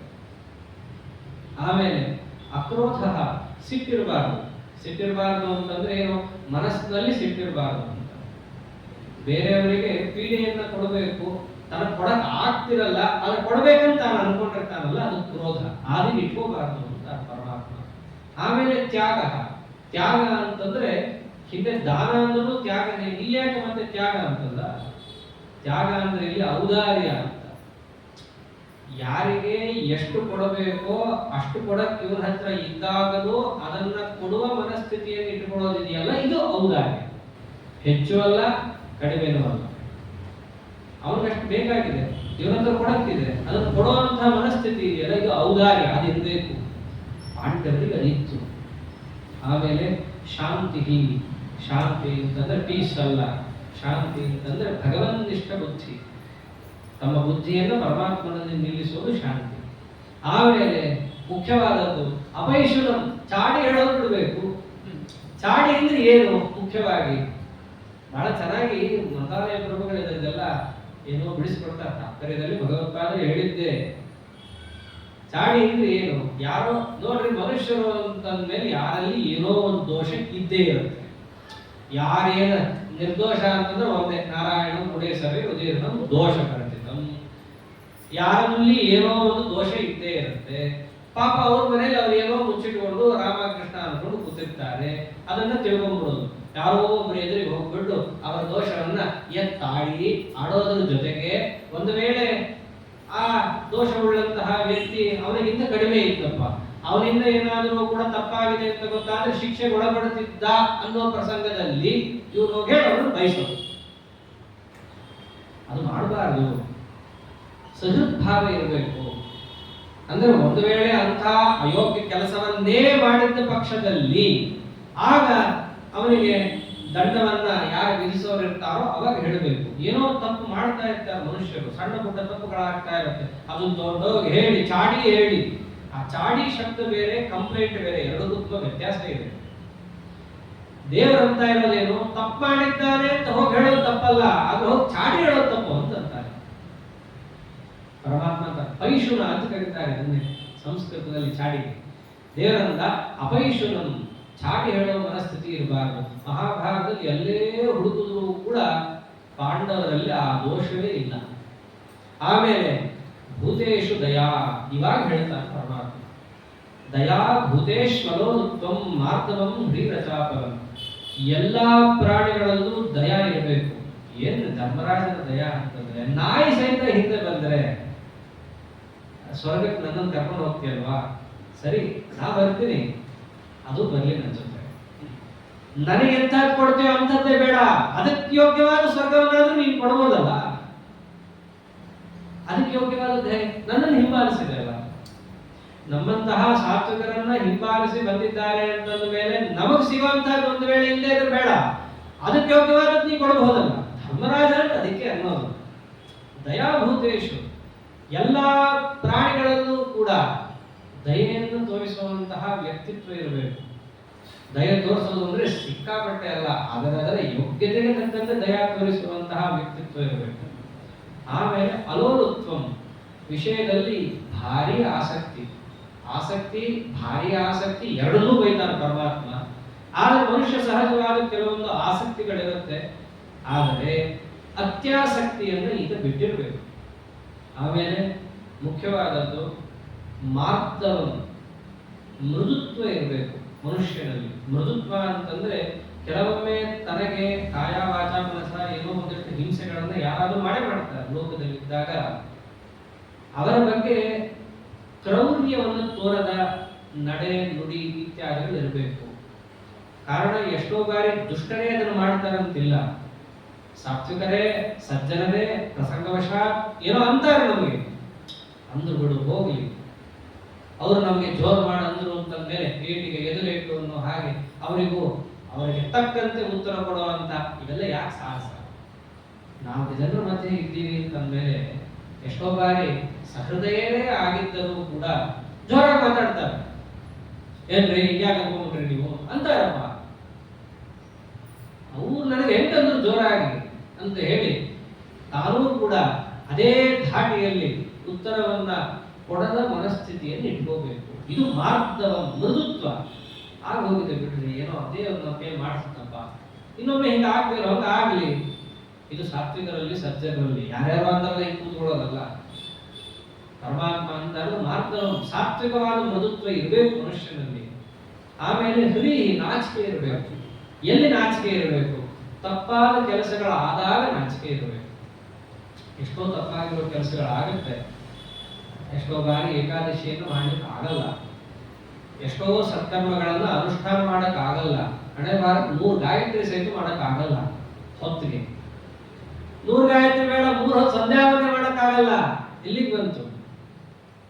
ಅದನ್ನ ಅಂತಾರಲ್ಲ ಇಂಗ್ಲಿಷ್ ಅಲ್ಲಿ ಫ್ಲಾಂಟ್ ಮಾಡೋದು, ಫ್ಲೆಕ್ಸ್ ಮಾಡೋದೆಲ್ಲ ಮಾಡಬಾರ್ದು. ಅವೆಲ್ಲ ನಾಚಿಕೆ ಇಟ್ಕೋಬೇಕು, ತಲೆ ತಗ್ಗಿಸಿ ಹೇಳ್ಕೋಬೇಕು. ಅವೆಲ್ಲ ಹೌದಪ್ಪ ನಮ್ಮ ಕೈಯಿಂದ ಆಗಲಿಲ್ಲ, ಮಾಡಬೇಕಿತ್ತು, ನಾಳೆ ಆದ್ರೂ ಪರಮಾತ್ಮ ನಮ್ಮಿಂದ ಆ ಕೆಲಸವನ್ನು ಮಾಡಿಸ್ಲಿ, ಆ ದೃಢ ಸಂಕಲ್ಪ ನಮ್ಮಲ್ಲಿ ಮೂಡ್ಲಿ ಅಂತ ಹೇಳಿ ಮನಸ್ಸಿನಲ್ಲಿ ಅನ್ಕೊಂಡು ಮಾಡಿದ ಅಬದ್ಧ ಕೆಲಸಕ್ಕೆ ನಾಚಿಕೆ ಪಡುವಂತ ಸ್ವಭಾವ ಇರಬೇಕು. ಧರ್ಮರಾಜನಿಗೆ ಆಗುತ್ತಿದ್ದು ಎಷ್ಟೋ ಬಾರಿ, ಅವ್ರಿಗೆ ನಾಚಿಕೆ ಇರುತ್ತೆ. ಎಷ್ಟೋ ಜನ ಕಥೆ ಕೇಳೇ ಇರ್ತೀರಿ. ಒಬ್ಬ ಬ್ರಾಹ್ಮಣ ಬರ್ತಾನೆ, ದಾನ ಕೊಡು ಅಂತ, ನಾಳೆ ಕೊಡ್ತೇನೆ ಎಂದ್ಬಿಡ್ತಾನೆ ಧರ್ಮರಾಜ. ನಾಳೆ ಇದೆಯಲ್ಲ ಊರಲ್ಲಿ, ಬಾ ನಾಳೆ ಬಾ ಅಂತಾನೆ. ಅದು ನಾಳೆ ಬಾ ಶಬ್ದಕ್ಕೆ ಎಷ್ಟೋ ಅರ್ಥ ಇರುತ್ತೆ. ಆದ್ರೆ ಧರ್ಮರಾಜ ಪ್ರಾಮಾಣಿಕ, ನಾಳೆ ಬಾ ಅಂತಾರೆ. ಭೀಮಸೇನರಿಗೆ ಗೊತ್ತಾಗತ್ತೆ, ನಮ್ಮಣ್ಣ ಯಾರೋ ಒಂದು ದಾನ ಕೇಳಿದಾಗ ನಾಳೆ ಬಾ ಅಂತಂದ, ತಪ್ಪದು. ಇವತ್ತು ಕೊಟ್ಟಿದ್ರೆ ಏನು ಗಂಟೆ ಹೋಗ್ತಿತ್ತು, ನಾಳೆ ಬಾ ಅಂತಂದ. ಆದ್ರೆ ಅಣ್ಣಕ್ಕೆ ಹೇಳೋದಕ್ಕೂ ಒಂದು ಈ ವಿಧಾನ ಇರುತ್ತಲ್ಲ, ವಿಧಿ ವಿಧಾನಗಳು. ಎಲ್ಲರಿಗೂ ಹೇಳೋದಕ್ಕೆ ಭೀಮಸೇನರು ಕಿವಿ ಹಿಂಡಿ ಹೊಡೆದು ಹೇಳೋಕ್ ಆಗಲ್ಲ. ಸಮರ್ಥರೇ, ಆಗ ಅಣ್ಣ ಅನ್ನೋ ಸ್ಥಾನದಲ್ಲಿದ್ದಾನೆ, ಬಯೋಕ್ಕಾಗಲ್ಲ. ಏನ್ ಮಾಡ್ತಾರೆ, ಪಾಂಡವರ ಒಂದು ರಾಜ್ಯದಲ್ಲಿ ಒಂದು ವಿಚಿತ್ರವಾದ ಒಂದು ಗಂಟೆ ಇರುತ್ತೆ. ಏನಾದರೂ ಒಂದು ಆಶ್ಚರ್ಯಕರವಾದ ಘಟನೆಗಳು ನಡೀತು ಅಂದ್ರೆ ಆ ಗಂಟೆ ಬಾರಿಸೋದು ಅಂತ ಭೀಮಸೇನರು ಆ ಗಂಟೆ ಬಾರಿಸ್ತಾರೆ, ಬಾರಿಸ್ತಾರೆ. ಏನ್ ಆಶ್ಚರ್ಯ? ಧರ್ಮರಾಜ ಕೇಳ್ತಾರೆ, ಏನಿಲ್ಲ, ನಮ್ಮಣ್ಣ ಎಂಥ ದೊಡ್ಡ ಜ್ಞಾನಿ, ಸಾಧಕ, ಭೂತ ಭವಿಷ್ಯದ ವರ್ತಮಾನ ತಿಳಿದವನು. ಏನು ದೊಡ್ಡ ಜ್ಞಾನ ಇದೆ ಅಂತಂದ್ರೆ ತನ್ನ ದೇಹ ನಾಳೆ ತನಕವೂ ಇದ್ದೇ ಇರುತ್ತೆ ಅನ್ನೋ ಖಾತ್ರಿ ಇದೆ ನಮ್ಮ ಅಣ್ಣನಿಗೆ, ವಿಚಿತ್ರ ಅಂತಂತಾರೆ. ನಶ್ವರವಾದ ದೇಹ ಯಾವತ್ತು ಬೀಳುತ್ತೆ ಗೊತ್ತಿಲ್ಲ, ಅಂತಹದ್ದು ನಾಳೆ ತನಕ ತನ್ನ ದೇಹ ಇರುತ್ತೆ. ಅದಿದ್ದಾಗ ನಾನು ಈ ಬ್ರಾಹ್ಮಣ ದಾನ ಕೊಡ್ತೀನಿ, ಯಾವ ಖಾತ್ರಿ ಮೇಲೆ ಹೇಳ್ದ, ಹೇಳಿದ್ರಿಂದ ಏನೋ ಆಶ್ಚರ್ಯ ಇದೆ ಅಂತಂತಾರೆ. ಕಾಂಟ್ ಬಿಡೋದು. ದೊಡ್ಡವರಿಗೆ ಹೇಳೋದಕ್ಕೆ ಒಂದು ವಿಧಾನ ಇದೆ. ಎಲ್ಲರ ಮುಂದೆ ಹೋಗಿ ಬೈದು ಏನ್ ಅನ್ಕೊಂಡಿದ್ಯೋ ಒಳಗೆ ಏನ್ ಮಾತಾಡಬಾರ್ದಲ್ಲ. ಆಗ ಬುದ್ಧಿ ಕಲಿಸ್ಬೇಕು. ಅವ್ರ ಅಂಥ ಸ್ಥಾನದಲ್ಲಿದ್ದವರು. ಅವಾಗ ಧರ್ಮರಾಜನಿಗೆ ಜ್ಞಾನೋದಯ ಆಗುತ್ತೆ, ಹೌದು ಅಂತ ಹೇಳಿ ಕರೆಸಿ ಆಮೇಲೆ ದಾನ ಕೊಡ್ತಾನೆ. ಆಮೇಲೆ ನಾಚಿಕೆ ಆಗತ್ತೆ ಅವನಿಗೆ, ಹೌದು ಹೇಳ್ಬಾರ್ದಾಗಿತ್ತು ನಾನು. ಅಷ್ಟೇ ಯಾಕೆ, ಅರ್ಜುನನಿಗೆ ಎಷ್ಟೋ ಬಾರಿ ಆಗುತ್ತೆ. ಕೃಷ್ಣನ ಮೇಲಂತೂ ಸಾರಾ ಸಗಟಾಗಿ ಎಷ್ಟೋ ಬಾರಿ ಮಾತಾಡ್ಬಿಟ್ಟಿದ್ದಾರೆ. ಸ್ವಯಂ ತಾನೇ ಅಂದಿದ್ದಾನೆ. ಭಗವದ್ಗೀತೆಯಲ್ಲೇ ಬರುತ್ತೆ, ಹೇ ಕೃಷ್ಣ, ಹೇ ಯಾದವ, ಹೇ ಸಖೇತಿ, ವಿಹಾರ ಶಯ್ಯಾಸನ ಭೋಜನೇಶು. ಕೂಡುವಾಗ ನಿಲ್ಲುವಾಗ ನೀ ಬಂದಿ, ನೀನು ಫ್ರೆಂಡ್ ಅಂತಿದ್ದ, ನಿನ್ನ ಹೆಗಲ ಮೇಲೆ ನನ್ನ ಹೆಗಲ ಕೈ ಹಾಕೊಂಡು ಏನ್ ಅಸಾಧ್ಯ. ಅಷ್ಟೇ ಎಲ್ಲ ಬೈದಾಡಿದ ಸಹಿತ ಆಗೋಗಿದೆ. ಆ ಬ್ರಾಹ್ಮಣ ಪುತ್ರನ ಕರ್ಕೊಂಡ್ ಬರ್ಬೇಕಾದ್ರೆ ಕೃಷ್ಣ ಅನ್ಕೊಂಡಿದ್ಯಾ, ಬಲರಾಮ ಅನ್ಕೊಂಡಿದ್ಯಾ, ಪ್ರದ್ಯುಮ್ನ ಅನ್ಕೊಂಡಿದ್ಯಾ, ನಾ ಗಾಂಧೀರಿ, ನಾ ಅರ್ಜುನ, ಏನಂದ್ರೆ. ಆದ್ರೆ ಅವನಿಗೆ ನಾಚಿಕೆ ಆಗತ್ತೆ, ನಾವು ಮಾಡಬಾರ್ದಾಗಿತ್ತು, ಹೀಗೆ ಅನ್ಬಾರ್ದಾಗಿತ್ತು. ಆ ರೀತಿಯಾದ ನಾಚಿಕೆ ಇದೆಯಲ್ಲ, ಇದು ಭೂಷಣ. ನಾಚಿಕೆ ಬರೀ ಶಾಸ್ತ್ರಗಳಲ್ಲಿ ಅಥವಾ ಲೋಕದಲ್ಲಿ ಸ್ತ್ರೀಯರಿಗೆ ಭೂಷಣ ಭೂಷಣ ಅಂತಂತಾರೆ. ಆದ್ರೆ ಇಂಥ ನಾಚಿಕೆ ಎಲ್ಲ ಸಾಧಕರಿಗೆ ಭೂಷಣ ಇದು. ಅದು ಪಾಂಡವರಿಗಿತ್ತು. ಅಷ್ಟೇ ಅಲ್ಲ, ಅಚಾಪಲಂ, ಏನಾದ್ರೂ ಒಂಚೂರು ಯಥಾವತ್ತು ಆಯ್ತು ಅಂತಂದ್ರೆ ಬಿಟ್ಟುಬಿಡೋದು ಕೆಲಸ. ಅಮಲ ಬಿಡೋದು ಕೇಳಿ, ಚಂಚಲತೆ ಅದಿರಬಾರ್ದು. ಹೀಗೆ ಇಷ್ಟೆಲ್ಲ ಹೇಳಿದ್ನಲ್ಲ ಪರಮಾತ್ಮ, ಒಟ್ಟು 26 ಗುಣಗಳಾಗಿದೆ. ಅದನ್ನು ಹೇಳ್ತಾನೆ, ಭವಂತಿ ಸಂಪದಂ ದೈವಿ ಅಭಿಜಾತಸ್ಯ ಭಾರತ. ಈ 26 ಗುಣಗಳಿದ್ದಾವಲ್ಲಪ್ಪ, ಇದು ದೈವಿ ಸಂಪತ್ತು ಅಂತ ಕರೀತಾರೆ. ಇದನ್ನ ನೀವು ಬೆಳೆಸ್ಕೋಬೇಕು. ಬೆಳೆದಿದ್ದವರನ್ನ ನೀವು ಈ ರೀತಿಯಾಗಿ ಕಾಣಬೇಕು. ಮತ್ತೆ ಕತ್ಲೆ ಹೇಳಿದ ಮೇಲೆ ಬೆಳಕು, ಬೆಳಕು ಹೇಳಿದ್ಮೇಲೆ ಕತ್ಲೆ ಹೇಳ್ಬೇಕಲ್ಲ ದೇವರನ್ನ. ದಂಭೋ ದರ್ಪೋ ಅಭಿಮಾನಶ್ಚ ಕ್ರೋಧಃ ಪಾರುಷ್ಯಮೇವ ಚ ಅಜ್ಞಾನಂಚಾಭಿಜಾತಸ್ಯ ಪಾರ್ಥ ಸಂಪದಮಾಸುರಿ. ದಂಭ, ದರ್ಪ, ಅಭಿಮಾನ, ಕ್ರೋಧ, ಪಾರುಷ್ಯ, ಅಜ್ಞಾನಂಚ, ಇಷ್ಟನ್ನ ಪರಮಾತ್ಮ ಹೇಳ್ತಾನೆ. ದಂಭ ಇರಬಾರದು. ಇದೆಲ್ಲ ಯಾಕೆ ಹೇಳ್ತಾನೆ ಅಂತಂದ್ರೆ ಅರ್ಜುನನ ತಲೆಯಲ್ಲಿತ್ತಲ್ಲ, ನಾವೇನೋ ಕೆಟ್ಟ ಮನಸ್ಥಿತಿಯಲ್ಲಿ ಈ ಯುದ್ಧಕ್ಕೆ ಹೋಗ್ತಾ ಇದ್ದೀವಿ, ಕೆಟ್ಟ ಗುಣಗಳಿಂದಾಗಿ ನಾವು ಈ ಯುದ್ಧ ಕರ್ಮವನ್ನು ಮಾಡ್ತಾ ಇದ್ದೀವಿ ಅಂತಿತ್ತಲ್ಲ. ಕೆಟ್ಟ ಗುಣ ಅಂದ್ರೆ ಯಾವುದು ಅಂತ ತಿಳ್ಕೊ ಫಸ್ಟ್ ಅಂತ. ದಂಭ ಇದೆಯಾ ಅರ್ಜುನನಿಂದಲ್ಲಿ? ದಂಭ ಅಂತಂದ್ರೆ ತಾನು ಸಣ್ಣವನು ಅಂತ ಗೊತ್ತಿದ್ರು ಬಡತನ ತೋರಿಸೋದು. ಎಲ್ಲ ಕರ್ಣ ಮಾಡ್ತಾನೆ, ಎಷ್ಟೋ ಕಡೆ ಮಾಡ್ತಾನೆ ಅಂತಂದ್ರೆ ಪಾಂಡವರು ಮಾಡಿದ್ದಾರೆ. ಆದ್ರೆ ಮಾಡಿದ ಮೇಲೆ ಪಾಂಡವರಿಗೆ ನಾಚಿಕೆಯನ್ನೇ ಬಿಟ್ಟಿದ್ದಾರೆ. ಅದರ ಕರ್ಣನಿಗೆ ನಾಚಿಕೆನೇ ಇರಲಿಲ್ಲ. ಎಲ್ಲಿ ತೋರಿಸ್ತಾರೆ ಅಂತಂದ್ರೆ ಸ್ವಯಂ ಸೂರ್ಯನೇ ಬಂದು ಕರ್ಣನಿಗೆ ಹೇಳ್ತಾನೆ, ಅಪ್ಪ ಕರ್ಣ, ನೀ ನನ್ನ ಮಗ, ನನ್ನಿಂದಾಗೆ ನೀನು ಕರ್ಣ ಕುಂಡಲ ಕವಚ ಎಲ್ಲ ಪಡೆದವನು. ನಾಳೆ ಸೂರ್ಯ ಬ್ರಾಹ್ಮಣ ವೇಷದಲ್ಲಿ ಬರ್ತಾನೆ, ನಿಂದು ಕೇಳ್ತಾನೆ, ಕೊಡಬೇಡ.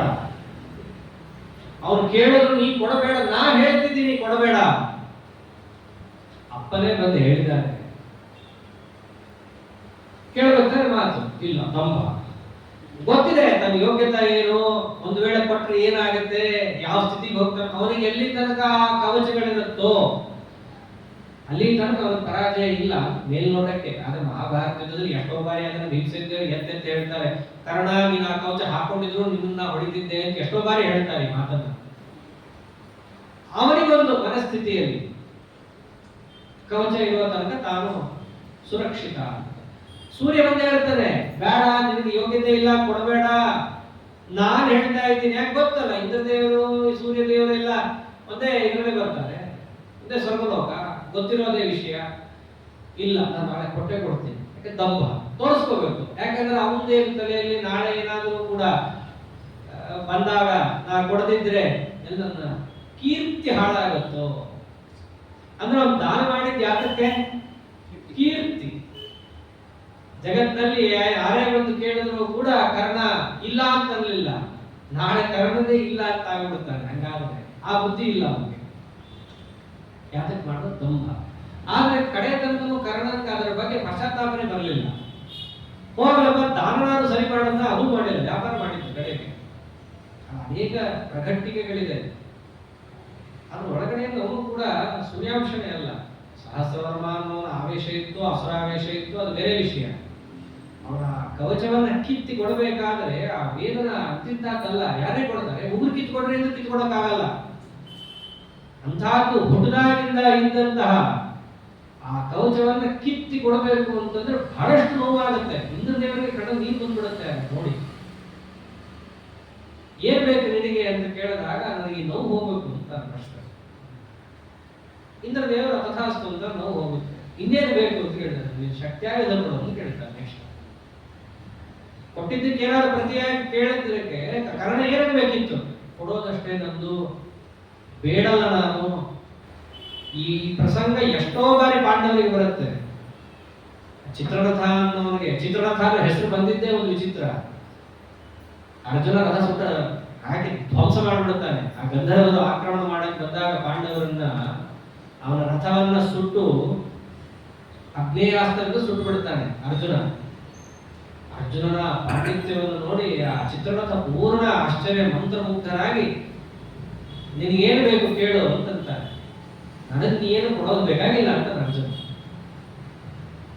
ನಿನ್ನಿಂದ ನನಗೇನು ಬೇಕಾಗಿದೆ? ಎಷ್ಟೋ ಬಾರಿ ಪಾಂಡವರಿಗೆ ಈ ರೀತಿಯಾದ ಪ್ರಸಂಗಗಳಿದೆ. ತಾವು ಗೆದ್ದಿರ್ತಾರೆ, ಮತ್ತೊಬ್ಬರಿಗೆ ತಾವು ಉಪಕಾರ ಮಾಡಿರ್ತಾರೆ, ತಾವೇನೋ ಬಿಟ್ಟು ಬಂದಿರ್ತಾರೆ. ಆದ್ರೆ ಎಲ್ಲೂ ಪಾಂಡವರು ಪ್ರತಿಯಾಗದಿಂದ ಕೊಡೋದು ವಾಪಸ್ ಕೇಳಿಲ್ಲ. ಕೊಡಬೇಕು ಅಷ್ಟೇ. ಕೊಟ್ಟಿದ್ದಕ್ಕೆ ವಾಪಸ್ ಇಸ್ಕೋಬೇಕು ಅಂತಿಲ್ಲ. ಆದ್ರೆ ಅವ್ರದ್ದು ಹಂಗಲ್ಲ. ದಂಭ ತೋರಿಸ್ಕೋಬೇಕು, ತನಗೆ ಗೊತ್ತಿದೆ ತನ್ನ ಯೋಗ್ಯತೆ ಏನು ಅಂತ, ಆದ್ರೆ ತಾನು ತೋರಿಸ್ಕೊಡೋದು. ಆಮೇಲೆ ದರ್ಪ. ದರ್ಪ ಅಂದ್ರೆ ಏನು? ಬಹಳ ಚೆನ್ನಾಗಿ ಇವೆಲ್ಲ ನಾವು ತಿಳ್ಕೊಂಡಿದ್ರೆ ಗೊತ್ತಾಗತ್ತೆ. ದರ್ಪ ಅಂತಂದ್ರೆ ಭಯಕ್ಕೆ ಕಾರಣಗಳಿದೆ ಅಂತ ಗೊತ್ತಿದ್ರೂ ಮದದಿಂದಾಗಿ ಅದನ್ನು ತೋರ್ಪಡಿಸದೇ ಇರೋದು. ದುರ್ಯೋಧನನೇ ಸಾಕ್ಷಿ. ಗೊತ್ತಿದೆ ಭೀಮಸೇನ ದೇವರಿಂದ ಎಷ್ಟು ಭಯ ಇದೆ ಅನ್ನೋದು ಪೂರ್ಣ ಗೊತ್ತಿದ್ದ ಏಕೈಕ ವ್ಯಕ್ತಿ ಎಂದು ದುರ್ಯೋಧನ. ಆದರೂ ಎದುರೆದುರಿಗೆ ನಾನೇನು ನಾನು ಸಮ ಏನು ಅಂತ ಹಾರಾಡ್ತಿದ್ದ. ಆಮೇಲೆ ಅಭಿಮಾನಶ್ಚ. ಅಭಿಮಾನ ಅಂತಂದ್ರೆ ನಾವು ಅನ್ಕೊಂಡಂಗೆ ಅಭಿಮಾನ ದುರಭಿಮಾನ ಆ ತರ ಅಲ್ಲ. ಇಲ್ಲಿ ಹೇಳ್ತಾ ಅಭಿಮಾನ ಮಾನ ಅಂದ್ರೆ ಪ್ರಮಾಣಗಳು, ಅದನ್ನ ಮೀರಿದ ಒಂದು ನಡವಳಿಕೆ. ಪ್ರಮಾಣಗಳು ಹೇಳ್ತಾ ಇದ್ದಾರೆ ಹಿಂಗೆ ನಡ್ಕೋಬೇಕು ಅಂತ, ಇಲ್ಲ ಅದಕ್ಕೆ ಮೀರಿದ ನಡವಳಿಕೆ ಇತ್ತು ಅಂತಂದ್ರೆ ಆ ದುರಭಿಮಾನ ಅಂತ ಕರೆಸ್ಕೊಡುತ್ತೆ. ಆಮೇಲೆ ಕ್ರೋಧ, ಬೇರೆಯವರಿಗೆ ತ್ರಾಸ ಕೊಡಬೇಕು ಅಂತ ಮನಸ್ಸಿನಲ್ಲಿ ಸದಾ ಚಿಂತನೆ ಮಾಡ್ತಾ ಇರೋದು, ಇದು ಸಿಟ್ಟು. ಪಾರುಷ್ಯಂ ಇಲ್ಲಂತ ನಿಷ್ಠುರ ಮಾತು. ಕೆಲವೊಮ್ಮೆ ಸತ್ಯ ಹೇಳಿದ್ರು ನಿಷ್ಠುರ ಅಂತ ಕರೆಸ್ಕೊಡುತ್ತೆ. ಅದನ್ನ ಇಲ್ಲಿ ಪರಮಾತ್ಮ ಹೇಳ್ತಿಲ್ಲ. ಅದಕ್ಕೆ ನಿಷ್ಠುರ ಅನ್ನುವ ಶಬ್ದದ ಬದಲು ದೇವರೇನಿಂದ ಪಾರುಷ್ಯಂ ಅಂತಂದ. ಬೇರೆಯವರಿಗೆ ದುಃಖವನ್ನು ತರಿಸುವಂತಹ ಕಟುವಾದ ಮಾತುಗಳಿಗೆ ಪಾರುಷ್ಯ ಅಂತ. ಅದಿರಬಾರ್ದು. ಹೇಳೋದಕ್ಕೆ ಸರಿಯಾಗಿ ಹೇಳಲಿಕ್ಕೆ ಬರುತ್ತಲ್ಲ, ಹೇಳ್ಬೋದಲ್ಲ. ಕಟುವಾಗೇ ಹೇಳ್ತಾರ್ರಿ, ಅದಕ್ಕೆ ಸಮರ್ಥನೆಗಳು ಬೇರೆ ಇದ್ದಿದ್ದಾಗ ಹೇಳ್ತೀನಿ ನಾನು ಅಂತ. ಹಾಗಿರಬಾರ್ದು. ಕಟುವಾಗಿ ಹೇಳೋ ಸ್ವಭಾವ ತಪ್ಪು ಅಂತ ಪರಮಾತ್ಮ. ಇಷ್ಟು ಹೇಳಿ ಕಡೆಗಂದ ಅಜ್ಞಾನಂಚ. ಎಷ್ಟಂತ ವಿವರಿಸಲಿ ಅಜ್ಞಾನ. ಇದೆಲ್ಲ ಏನಂತ ಕರೆಸ್ಕೊಡುತ್ತೆ ಗೊತ್ತೇನು? ಅಭಿಜಾತಸ್ಯ ಸಂಪದಂ ಆಸುರಿ. ಆಸುರಿ ಸಂಪತ್ತು ಅಂತ ಕರೆಸ್ಕೊಡುತ್ತೆ ಅರ್ಜುನ. ಇಷ್ಟೆಲ್ಲ ಯಾಕೆ ಹೇಳಿದೆ ಗೊತ್ತೇನು ನಿನಗೆ? ದೈವಿ ಸಂಪತ್ತು, ಆಸುರಿ ಸಂಪತ್ತು ಅಂತ. ದೈವಿ ಸಂಪತ್ ವಿಮೋಕ್ಷಾಯ ನಿಬಂಧಾಯ ಆಸುರಿ ಮತ ಮಾ ಶುಚಃ ಸಂಪದಂ ದೈವೀಂ ಅಭಿಜಾತೋಸಿ ಪಾಂಡವ ಅಂತ ಈ ಉತ್ತರ ಕೊಡ್ತಾರೆ. ಇಷ್ಟೆಲ್ಲ ಯಾಕೆ ಉಪನ್ಯಾಸ ಮಾಡಿದೆ ಗೊತ್ತಾ ಅರ್ಜುನ? ದೈವಿ ಸಂಪತ್ತೇನಾದರೂ ನಿನ್ನಲ್ಲಿದ್ದಲ್ಲಿ ಅದು ವಿಮೋಕ್ಷಾಯ, ಮೋಕ್ಷ ಕಾರಣವಾಗುತ್ತೆ. ಆಸುರಿ ಸಂಪತ್ತಿದ್ರೆ ನಿಬಂಧಾಯ, ಯಾವ ನರಕಾದ್ಯನರ್ಥಗಳು ಅಂತಿದ್ದಾವೋ ತಮಸ್ಸು ಅಂತಿದ್ದಾವೋ ಅದಕ್ಕೆ ಕಾರಣವಾಗುತ್ತೆ. ಆದ್ದರಿಂದ ನಿನ್ನಲ್ಲಿ ದೈವಿ ಸಂಪತ್ತಿದೆ. ದೈವಿ ಸಂಪತ್ತು ಅಂದ್ರೆ ಹಿಂದೆ ಹೇಳಿದ ಗುಣಗಳಿವೆ. ಆ ಗುಣಪೂರ್ಣನಾಗಿ ನೀನು ಈ ಕರ್ಮವನ್ನು ಮಾಡ್ತಾ ಇದ್ದೀಯಾ, ಆದ್ದರಿಂದ ನಿನಗೆ ಮೋಕ್ಷವೇ ಆಗುತ್ತೆ ಹೊರತು ನರಕಾದ್ಯನರ್ಥಗಳು ಇಲ್ಲ. ಆದ್ದರಿಂದ ಯುದ್ಧ ಮಾಡಿದ್ರೆ ನನ್ನ ನರಕಾದ್ಯನರ್ಥಗಳಾಗತ್ತೆ ಅಂತ ಹೇಳಿ ಶೋಕವನ್ನು ಪಡಬೇಡ. ಭಗವದ್ಗೀತೆಯ ಸೌಂದರ್ಯನೇ ಹೀಗೆ. ಸುಮ್ಮನೆ ನಾವು ಓದ್ಕೊಂಡು ಹೋದ್ರೆ ಆಗುವ ಅರ್ಥವೇ ಬೇರೆ. ಆದರೆ ಹಿಂದಿದ್ದಕ್ಕೆ ಏನು ಸಂಗತ ಇದು? ಯಾವ ಉಪದೇಶವನ್ನು ಭಗವಂತ ಕೊಟ್ಟರು ಕೂಡ ಅದು ಅರ್ಜುನನ ಪ್ರಶ್ನೆಗೆ ತಾನೇ ಉತ್ತರ ಕೊಟ್ಟಂಗಿರ್ಬೇಕು. ಏನೋ ಬಾಯಿ ಬಂದಾಗ ಹೇಳ್ಕೊಂಡು ಹೋಗ್ತಾನೆ ಅಂತ ಆಗಬಾರ್ದಲ್ಲ. ಅವನೇನಿತ್ತು ಶೋಕವನ್ನು ಪಡ್ತಾ ಇದ್ದ. ನಾವು ಮಾಡೋ ಕೆಲಸದಿಂದ ನರಕಾದ್ಯನರ್ಥಗಳಾಗತ್ತೆ ಅಂತ ಹೇಳಿ ಅವನ ತಲೆಯಲ್ಲಿತ್ತು. ಅದನ್ನು ಪರಿಹಾರಕ್ಕೋಸ್ಕರ ಪರಮಾತ್ಮ ಏನು ಹೇಳಿದ? ಮಾಶುಚಃ ಸಂಪದಂ ದೈವಿ ಅಭಿಜಾತೋಸಿ ಪಾಂಡವ. ನೀನು ದೈವಿ ಸಂಪತ್ತಿನಿಂದ ಕೂಡಿಕೊಂಡವನಾಗಿದ್ದೀಯ. ಯಾರಿಗೆ ದೈವಿ ಸಂಪತ್ತಿರುತ್ತೋ ಅವರಿಗೆ ಮೋಕ್ಷವೇ ಆಗತ್ತೆ. ಆದ್ದರಿಂದ ನೀನು ಈ ಯುದ್ಧಕರ್ಮ ಪಾಪಕರ್ಮ ಅಂತ ತಿಳ್ಕೊಂಡು ಅದನ್ನ ಮಾಡಿದ ನರಕ ಅಂತ ತಿಳ್ಕೊಂಡು ದುಃಖವನ್ನು ನೀ ಪಡಬೇಡ ಅಂತ ಹೇಳಿ ಅರ್ಜುನನಿಗೆ ಸಮಾಧಾನವನ್ನು ಕೊಟ್ಟಾಗ ಒಂದು ಪ್ರಶ್ನೆ ಬರುತ್ತೆ. ಏನು ಸ್ವಾಮಿ, ನೀ ಎರಡನ್ನೇ ಹೇಳಿದ್ದೀಯಾ, ದೈವಿ ಸಂಪತ್ತು ಆಸುರಿ ಸಂಪತ್ತು ಅಂತ. ನಮಗೆ ಮನುಷ್ಯರು ಎಲ್ಲಿ ಬಂದಿರಲಿ ಅಂತ ಪ್ರಶ್ನೆ ಬರುತ್ತೆ. ಮನುಷ್ಯರೇ ಬರಲಿಲ್ವಲ್ಲ. ದೈವಿ ಸಂಪತ್ತಿದ್ರೆ ದೇವರಾಗಬೇಕು, ಆಸುರಿ ಸಂಪತ್ತಿದ್ರೆ ಆಸುರರಾಗಬೇಕು. ಮನುಷ್ಯರಲ್ಲಿ ಮನುಷ್ಯರಿಗೆ ಸಂಬಂಧವೇ ಇಲ್ವಾ ಇದು ಅಂತ ಪ್ರಶ್ನೆ ಬಂದಾಗ ಪರಮಾತ್ಮ ಯಾವ ಅಭಿಪ್ರಾಯದಲ್ಲಿ ದೈವಿ ಸಂಪತ್ತು ಅಂತಂದ, ಯಾವ ಅಭಿಪ್ರಾಯದಲ್ಲಿ ಆಸುರಿ ಸಂಪತ್ತು ಅಂತಂದ ಇತ್ಯಾದಿ ಭಾಗವನ್ನ ನಾಳೆ ದಿವಸ ನೋಡೋಣ. ಶ್ರೀಕೃಷ್ಣ ಅರ್ಪಣಮಸ್ತು. ಹರೇ